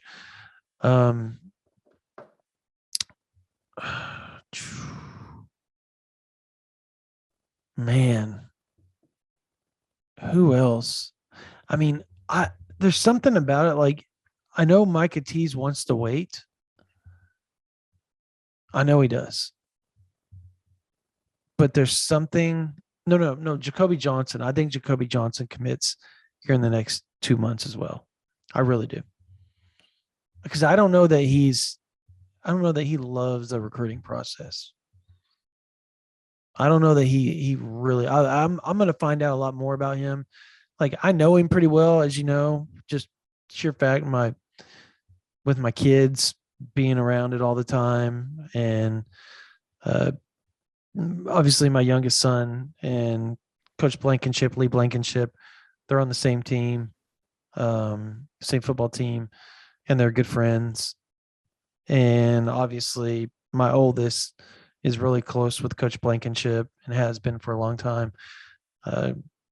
Coach Blankenship helps my oldest out quite a bit at the quarterback spot and stuff like that. But there's always been this sense around the program that it was just kind of inevitable that Jacoby was going to end up at Oklahoma. And I don't know how long that's going to take. Like once he gets everything ironed out with OU, whether it be taking a couple more visits to OU, which I think is going to happen through the month of March and April. Like, how long does he prolong this? You know what I mean? Like, at what point, and my gut is that he does end up, I know I don't have a crystal ball in for him.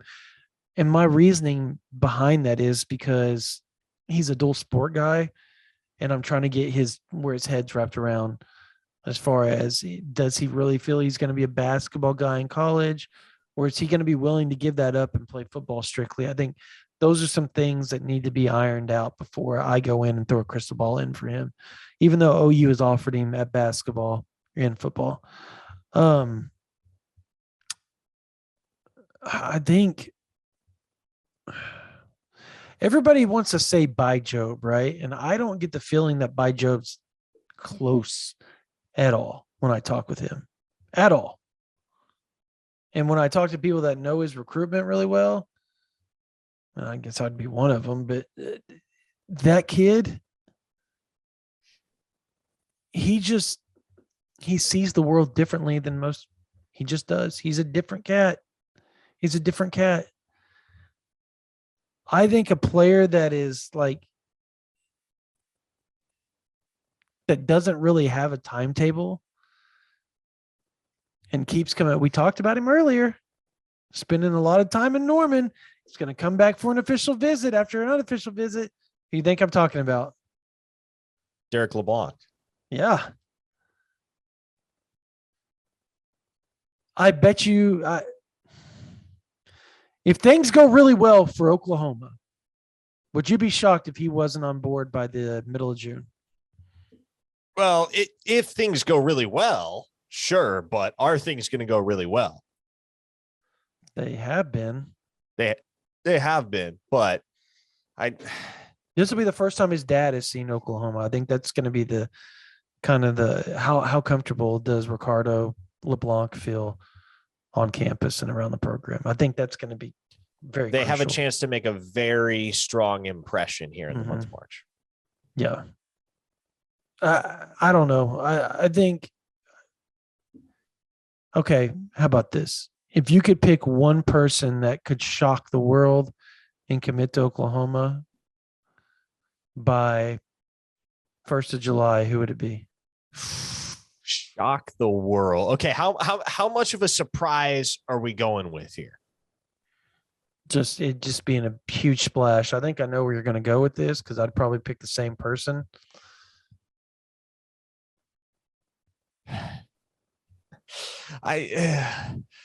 See, here's the thing. Well, here's the thing is actually, never mind, because he's waiting until December. Never mind. We can't go there for that.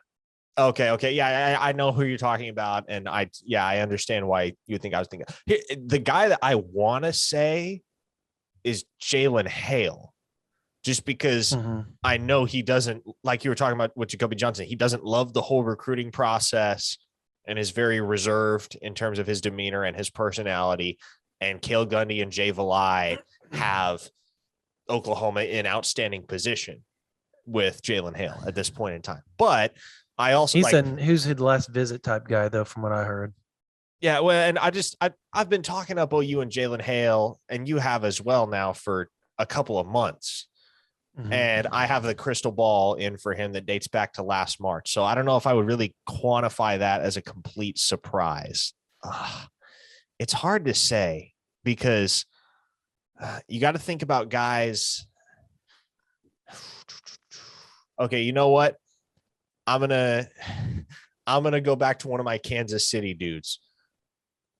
I think one guy that maybe isn't on the radar for a whole bunch of the members of Sooner Nation right now and our OU Insider VIPs, one guy that's maybe not at the forefront of people's minds, but that I think could very well end up a Sooner and might not take all that long to come to a decision is PJ Adebawore.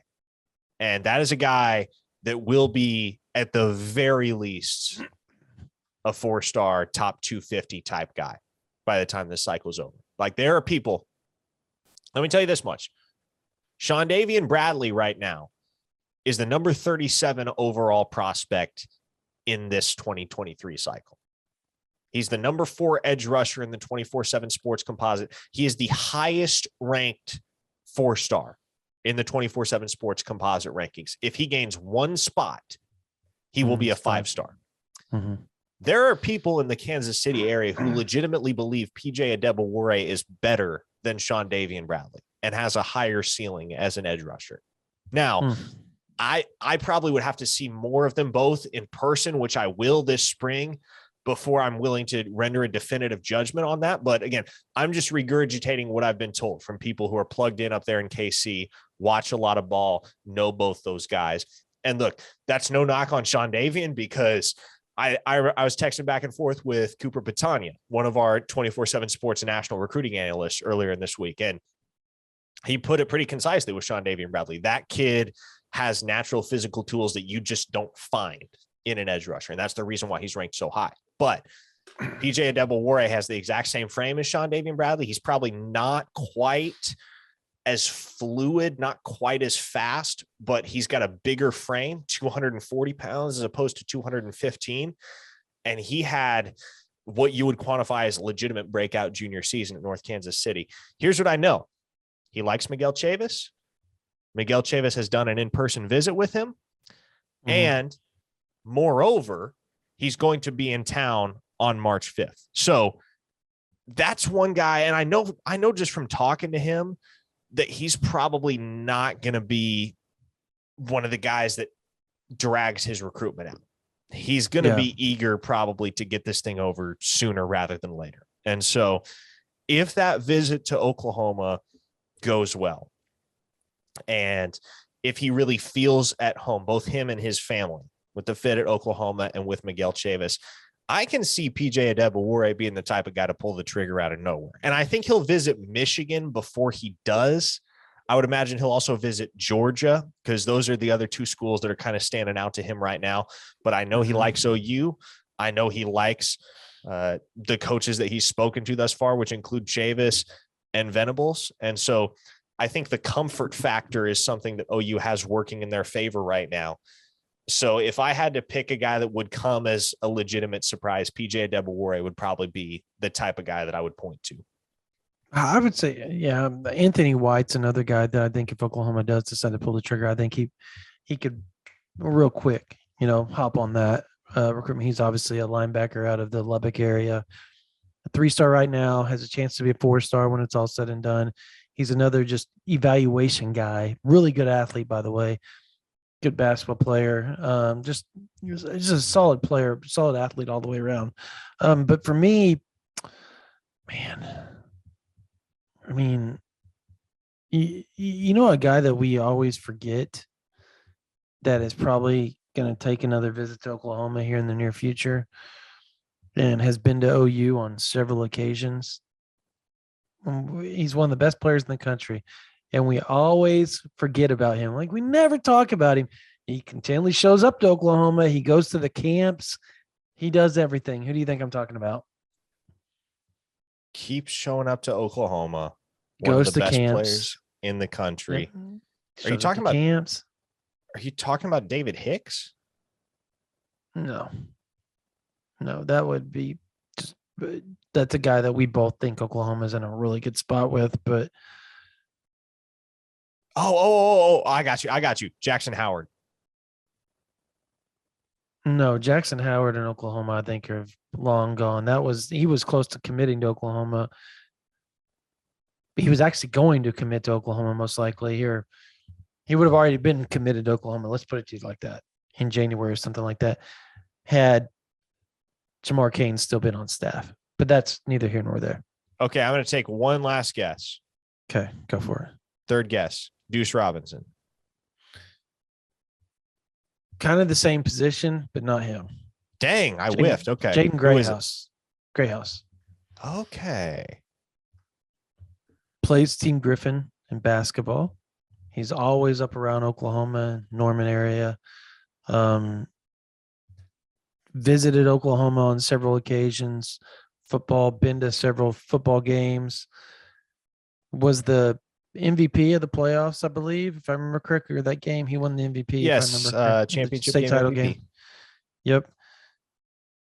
Even was one of the better players at the summer camp, Oklahoma summer camp this past summer as well, when he was there. You remember we sat there and watched him just torch people. Yes. He's a guy that I think Oklahoma likes. I think he likes Oklahoma. And I think if Oklahoma decides to go all in with him, I think they can get him. I think he likes Oklahoma that much. He's going to take his visits. He's going to do a couple of things here or there, but I think Oklahoma's in a prime spot for him. He's a guy I think that could come out of nowhere one day and just be like, I'm committing. And there it is. Now, am I ready to put a crystal ball in for him? No, I don't know that it's there yet. But I'm saying, like, if we were going off of just sheer shock, I think that would shock everybody.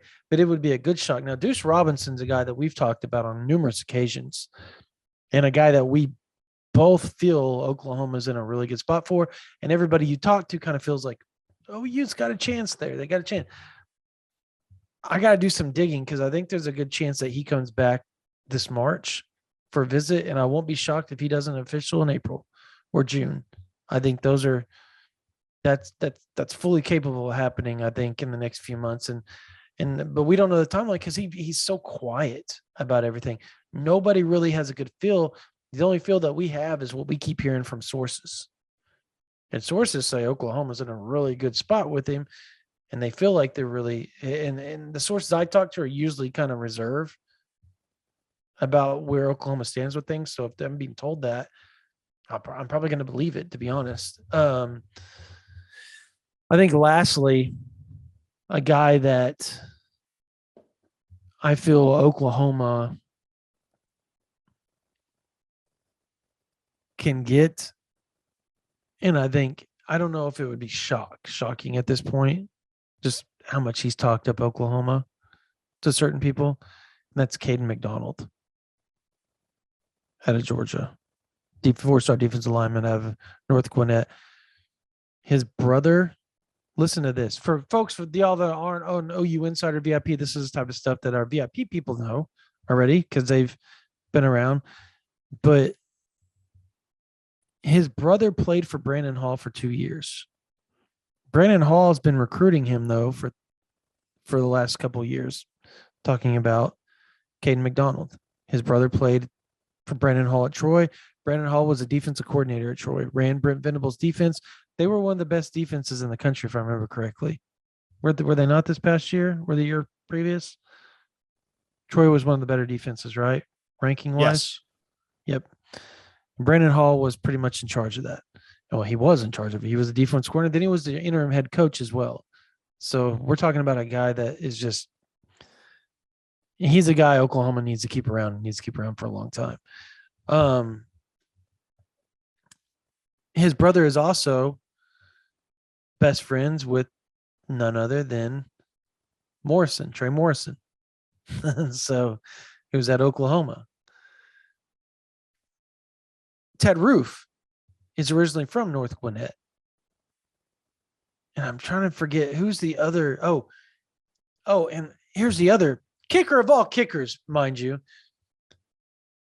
He played on the same Little League team as OU's quarterback commit, Jackson Arnold, when Jackson Arnold lived in North Gwinnett before he That's a moved kicker. Yep. So you add all that up, and then, by the way, his mom graduated from Henderson State at Arkadelphia High School, which is a whole 30 minutes from the Oklahoma border. And his grandma lives in Mineral Wells, Arkansas, which is a whole 10 minutes from the Oklahoma border. And as he quoted said, my Nana loves to go hit up those Oklahoma casinos. And so it's close for him. Everything, his whole family's from that area. So at the end of the day, him picking Oklahoma would not shock me, but I think it would shock a lot of other people just because of where he's from and the region he's from. But the connections are just crazy deep with him and OU. So at the end of the day, him picking Oklahoma wouldn't shock you or I, and maybe not the Oklahoma fans that are listening to that or on VIP, OU Insider VIP, but that's shocking to the rest of the nation, would it not be?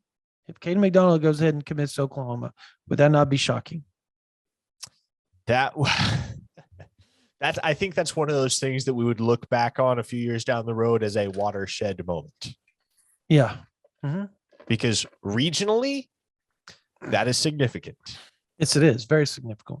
Very, very significant. And I think I'm going to find out really soon. And I can't wait to report on all this, kind of what the gut feel is in Georgia, because Clemson, being that it's only an hour and a half north of where I'm at right now in Atlanta, or 2 hours or whatever, being so close, and that they recruit this area so hard, and Venables has such deep relationships in this region. Ted Roof, Brandon Hall, Jay Valai, like they all have from their previous stops, and obviously Todd Bates and Chavis as well. I just think we're going to know where OU stands with everybody real quick around here and how they feel about that. And so far, the vibe is they're going to get some dudes. But I want to hear that from the coaches and the players, not just other reporters. So I think that's going to be interesting. All right, real quickly, rough go for the OU basketball program. Not much more we can say about Porter Moser and his program. The good news is Harkless is going to return, it sounds like. The whole team, outside of a few, are going to return next year. They should be a lot better. You know, they're bringing in Ortega, Onway. What's the other kid's name? Milos Uzan. Milos Uzan, who's the point guard. Ortega Onway is a shooting guard. They're obviously going to pick up a few transfers as well throughout. I think they have some spots open right now on the roster. You lose Goldwire. You lose a couple other guys, and they have a chance to be really, really good next year. Like really good. People tend to forget that this team did not get a whole lot. They didn't get very long to try to get in sync, where all these other programs have been together for years. Porter Moser just kind of was thrown in, had to bring in everybody. I think he returned 5 guys off the roster of 15. So he had to bring in like 9 or 10 transfers and recruits, right? At the end of the day, this was just a meshing, a melting pot of players, and he had to try to piece them together. And everything looked great until it didn't. And they kept losing all these close ball games to some of the top programs in the country, but they're so close. They're so close right now. I know OU fans hate hearing that with Lincoln Riley, and that's not something you hear from Venables. But when you lose by 2 here, 5 here, 3 here, you know, that type of stuff to top programs, you kind of get a sense that eventually they're going to break through all that and they're going to win those games more often than not. And I think that's going to start next year. You don't? Here's the thing. Here's my concern with OU basketball. Mm-hmm. What I feel like they're missing is not what they're addressing via recruiting. And that's kind of the lingering concern I have. Tough dude down low, right? Exactly. Because where I sit, how I evaluate this basketball team and their play over the course of the season, to me, what they're conspicuously missing and what Oklahoma basketball teams historically have been conspicuously missing ever since Blake Griffin, honestly, is a dominant traditional big man down low. And look, Tanner Groves is a good basketball player. No knock on him. He's a good 5 in the Big Sky. He's at best an average 5 in the Big 12. And the Final Four run, they had a good guy down low. They did. That was the last and Ryan time. Spangler. But well, not just him. Who are you talking about? Big Daddy. The grandson. Oh my gosh, he blocked everybody. Man, this is where at 1:30 in the morning here, I'm totally drawing a blank. I don't know. The point is, he was from Houston. Gosh, for the life of me, I can't think offhand of who you're talking about. But keep going. I'm gonna look it up real quick. Regardless, his grandpa was David whatever. Big okay. Daddy. Off the Texas Western team. Go ahead. Tanner Groves is not a guy that you can rely on week in and week out to be able to go toe to toe in the paint with the likes of a David McCormick, for instance. Right. Big man play is essential if you want to win basketball games in the Big 12. And that's been the holdup for Oklahoma historically. And it's certainly the holdup here in 2021. And it's my biggest concern going into 2022, because I feel like if you throw Cameron Krutwig on this team, they probably got 4 or 5 more wins than they do right now. Because Cameron Krutwig is the type of guy that's capable of pushing people around down low. Tanner Groves just isn't there physically. And so to me, I like that they're bringing in Otega Uwe and Milos Uzan. Both those guys are going to be outstanding basketball players. They're going to bring back some really key backcourt pieces in Umoja Gibson and Elijah Harkless, Bijan Cortez, CJ Nolan, Alston Mason. They're going to be deep in terms of their guards. You're going to have Jaylen Hale back. He's played some really nice ball at times this season. But to me, the question becomes, who is doing the dirty work down low? Because I don't think you can count on Tanner Groves to be that guy. I don't. And I don't know how much confidence you have in a Cole Maywin to eventually become that type of player. I think everybody's kind of waiting to see when Rick Isanza's renaissance is going to happen and if it's going to happen. So as I look ahead to next season, I like the talent that Oklahoma is going to have at their disposal, just like I like the talent they have at their disposal right now. But that's the missing ingredient in my eyes. That's what this team lacks.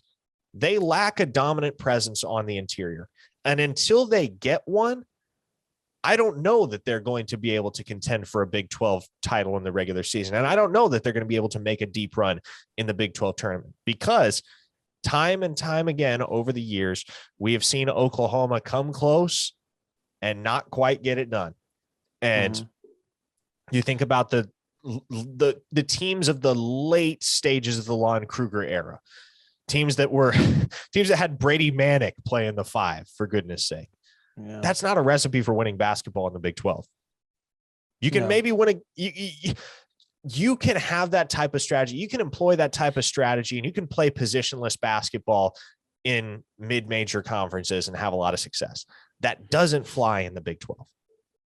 And so in my eyes, that is the area of weakness that Oklahoma has to address, I would think, via the transfer portal this offseason, if they're going to become the team that we all expect them to be eventually under Porter Moser. Because make no mistake, Porter Moser is the guy that Oklahoma wants at the helm of this program.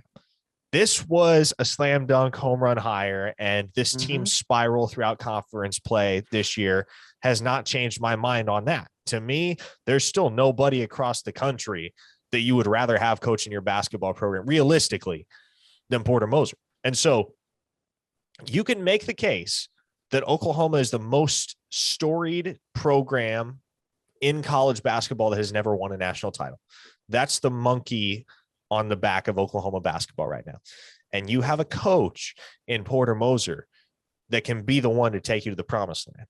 Now, there's a lot of work that needs to be done, not just in terms of personnel, but in terms of facilities. And you're going to have to build a new arena at some point. We know that's in the works, at least in terms of starting to logistically plan to that end. And that's going to bolster your recruiting pitch. And you're going to need to win basketball games. You're going to need to drive public interest.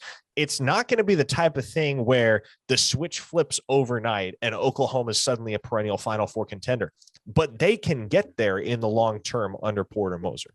Right. To me, though, you have to start taking those gradual steps to position yourself to be one of the elites year in and year out in the Big 12.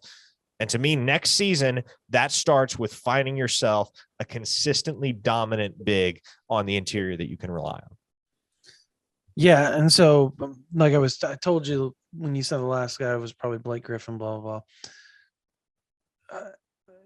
I think Kadeem Latin was pretty solid as far as defender down low, that tough, rugged guy that would do the dirty work. Jamani McNeese was too. I think those are the last two guys Oklahoma's had that would do those type of things. Now, I'm not overly sold on McNeese, but he did do a lot of the dirty work as far as defending down low. He was a force at times. So was Kadeem Latin.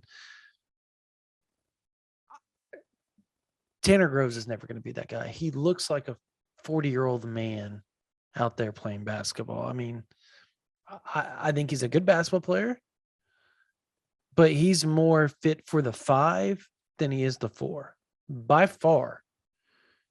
Depending on what type of offense you run, sometimes the 5 is kind of a stretch guy and the 4 is more of a, pounder down low type deal. In Oklahoma's offense, I would say he's more of a stretch 4, I guess, in Oklahoma's offense. And he's not going to be that guy for Oklahoma. He gets absolutely abused down low sometimes defensively. He's not strong. He's got to get stronger up top. You can completely tell he was in a very finesse type of league before he got to the Big 12. And I think that's kind of what I wrote on. I'm doing my VIP chat when they asked me, what do you expect out of Oklahoma in 2023 basketball? Is there anything to be excited about? And I said, yeah, if Tanner Groves, if they can, number one, go get somebody out of the portal, which I totally expect, just like you, totally expect that to happen. Number two, if he can put on 15 pounds of muscle, maybe even 10 at the most, that's going to make a significant difference in him getting just absolutely shoved around the way that he has been doing in comparison to this year to next year. I think he can be very, very different in the grand scheme of things, and his overall skill set can be stretched. And instead of just being this guy that is going to get you 20 points, can shoot the three, can shoot the 15-footer, has a great low post game on the offensive end, and that's just it. Like he's a one-way guy right now. He is not going to get you. He's not going to stop anybody defensively. As one of the most annoying things in the world is to watch him get his ass handed to him on the defensive end and turn as he looks, as he runs back down the court on offense and looks over at Porter Moser in like just disbelief that he got his ass kicked for the 20th time in a row on defensive end. I think the other thing they're going to have to do is, you remember how strong defensively that Gibson was last year for Lund Kruger at times, as far as stealing the ball and stuff like that? He's gotten away from that. Like, he's such a focus on offense guy and not really worried about defense. Am I the only one that's noticed that? Because he gets his ass kicked on the defensive end a lot. To start the season, this team was such a strong defensive unit. The culture was there. They played hard. They dove for things. And as it's gone on, as they got more and more success, you started watching them kind of quit doing what got them to that point to where they were close to being a top 25 squad.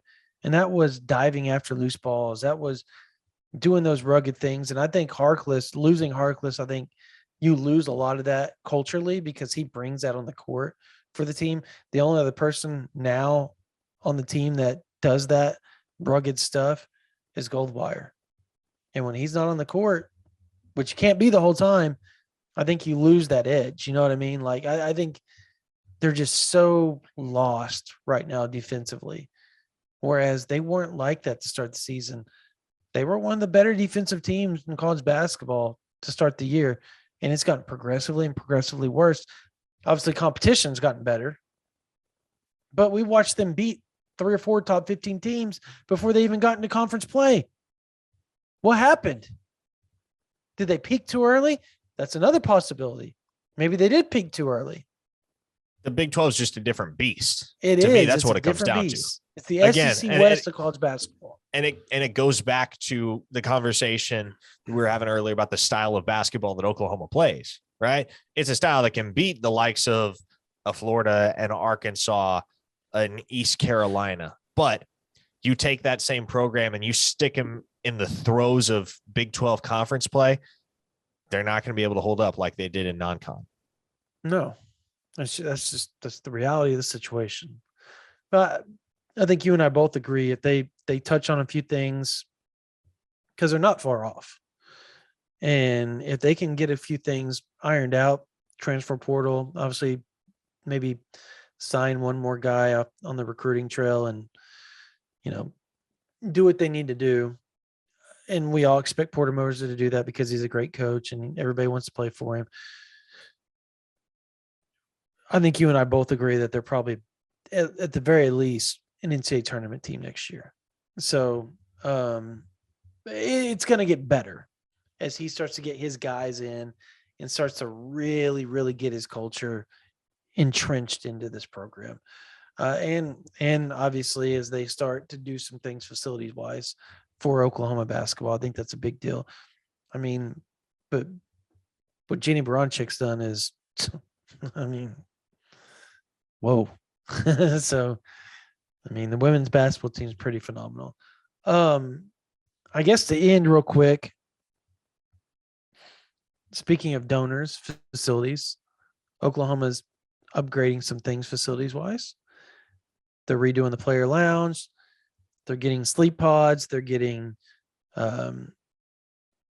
cryotherapy machines and stuff. They've also given the players I don't even know what they were called, to be honest with you. Like, do you remember what they were called? You talking about deals? I don't know. I am curious though. Can you explain the concept of a sleep pod? Because, like, I googled it. It's a buzzword I've heard thrown around, much like you. Like, I've had people tell me, yeah, they're putting in sleep pods. If I'm being completely honest, I don't know what a sleep pod is. It's completely silent, and you can have white noise and stuff inside there. It's plugged in. You shut the door. Some things are I don't know if they're doing the weightless sleep pod with the water, where you lay in there and it's water filled. The water's warm, kind of like room temperature, and you lay in there and you're weightless and you fall asleep in there. You can't drown or anything because of but you float. And they say in one of those things, 30 minutes is like getting 8 hours of sleep. If that's really what Oklahoma's going for, as far as like repair, rehab, all that type of stuff, they're way ahead of the game. I mean, my God, because that's what the pros use. A lot of the pros have that type of stuff, and that's crap. I wish they would call them napping tanks instead. That's catchier. Yeah. Obviously, the Bud Wilkinson Center is also in talks of being repaired. More offices over there, more dining options, more training tables, all types of the academic center is also being put into that type of area as well, from what we hear. That they're doing a lot of things to help upgrade the facilities even better than what they are, and they had some of the best facilities in the country. So what Oklahoma's doing is going to help significantly make this program. It's just going to make it more desirable for the recruits and transfers and everybody, and maybe even coaches. And during coaching changes, if you lose a coach, you get another big name because you have all this stuff already set up, and you've got the players, the facilities, all that type of stuff. And we've also heard buzz of hundreds of millions of dollars being thrown to really redo a lot of the West Side, and just a lot of knickknack things that Oklahoma wants done facility wise, and to help kind of walk themselves into the SEC and be ready to compete right then and there. So look, we're going to find out really quickly where everything stands. Where do you think, first, the donor involvement, your overall thoughts on that? Because for me, I think it's been a long time coming, and I think it's sad that it took a coaching change of this magnitude to really wake things up and really get that money flowing, because it's always been there. People act like Oklahoma was like short on cash with donors and stuff like that. They have big corporations like Love's and stuff like that thrown $10-15 million out to help out the softball program. It's just getting them to open up their wallets sometimes has been hard. And now it's not so much that the program has got this buzz about it. And then number two, when do you think Oklahoma moves to the SEC? I understand that TV is basically the deal. Is CBS going to give up the rights? Are they going to be willing to add this or that? There's buzz about the Big 12 bringing in their guys next year, potentially, and all that type of stuff. I don't know. How do you see this thing playing out in the end? Do you think this summer, could you see it really panning out this summer where everything just completely changes? Next thing you know, Oklahoma's in the SEC. I think it's 2023. It's not out of possibility. No, it's not. But I think it's 2023 just because I think that makes the most sense from an alignment standpoint. Mm-hmm. The Big 12 is bringing in the 4 new member institutions in the year 2023, and I just find it hard to believe that the Big 12 is going to play 2 seasons with 14 teams. And I also just feel like the SEC is going to be in an all-fire hurry to get OU and Texas in the conference as soon as is reasonably possible, because they understand, and everybody understands, how much of a revenue stream that the University of Oklahoma and the University of Texas collectively are, and how many new doors that opens in terms of the money that your conference can bring in. And the reality is those 2 schools were pulling the wagon financially for the Big 12. And you add them to the mix in the SEC becomes a titan, a legitimate titan, if it isn't already. And so I feel that the SEC will find a way to make that happen in time for the 2023 season. And I also feel like at that point, the Big 12 isn't going to feel the need to be anal or prolong the process any longer than necessary, because they're going to have 12-member institutions even once Oklahoma and Texas depart. So to me, 2023 is probably when it happens.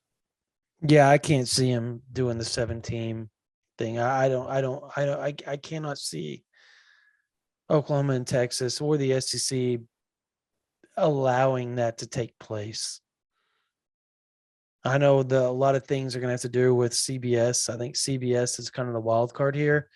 Ironically, our company who works, I mean, it just, are they going to be willing to give up or at least restructure the contract and help out the SEC for 2 years until ESPN takes over? I don't know if they're going to be really in a big hurry to do such a thing.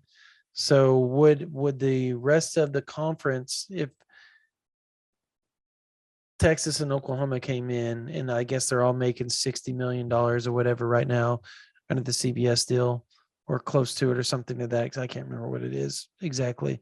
Would everybody be willing to give up $10 million a piece to kind of split the TV money if CBS isn't willing to, just for 2 years? When you're going to recoup that $10 million in 1 year, I would. Yeah, probably so. Yeah, I agree. So, and come bowl season, you'll probably even get more than that, because you're going to have to split all the stuff, and you've just added potentially 2 extra bowl teams to that whole equation. So at the end of the day, it probably doesn't really hit the pocketbooks too hard of the universities.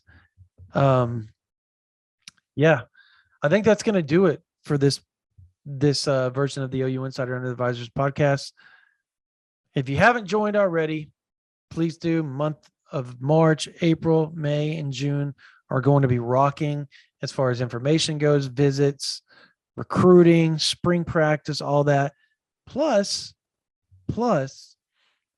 you will only have 2 months more till football season kicks off, and the end of July is another big recruiting. The last 2 weeks of July is massive recruiting. Then the first week of August kicks off, and you're all the way into football season and fall practice. So joining right now is probably the best time to do it. We're going to have some promos coming up this month as well, so be on the lookout for that for 50% off. We're going to probably have some rolling around here in the next few weeks as well on OU Insider the next week or so as the big visit weekends start to roll off. So join OU Insider right now. We will have 50% off coming up here soon. Right now it's 30% off. $75 will get you 1 year.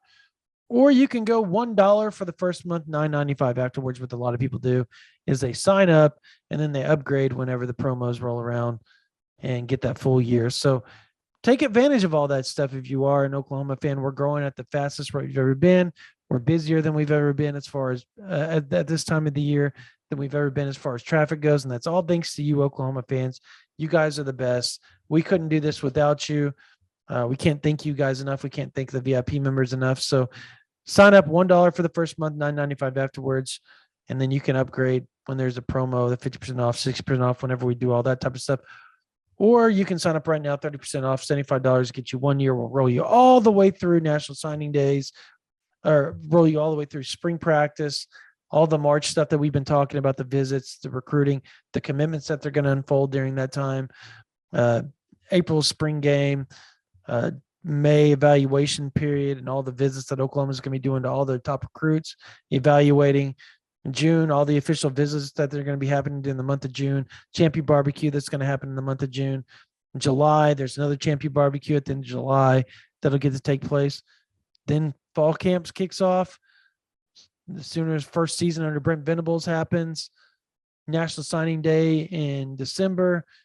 The second National Signing Day in February. You'll get all of that if you sign up right now.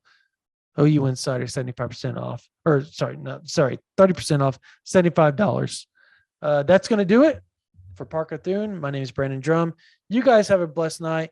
Take care. Be safe. And stay blessed.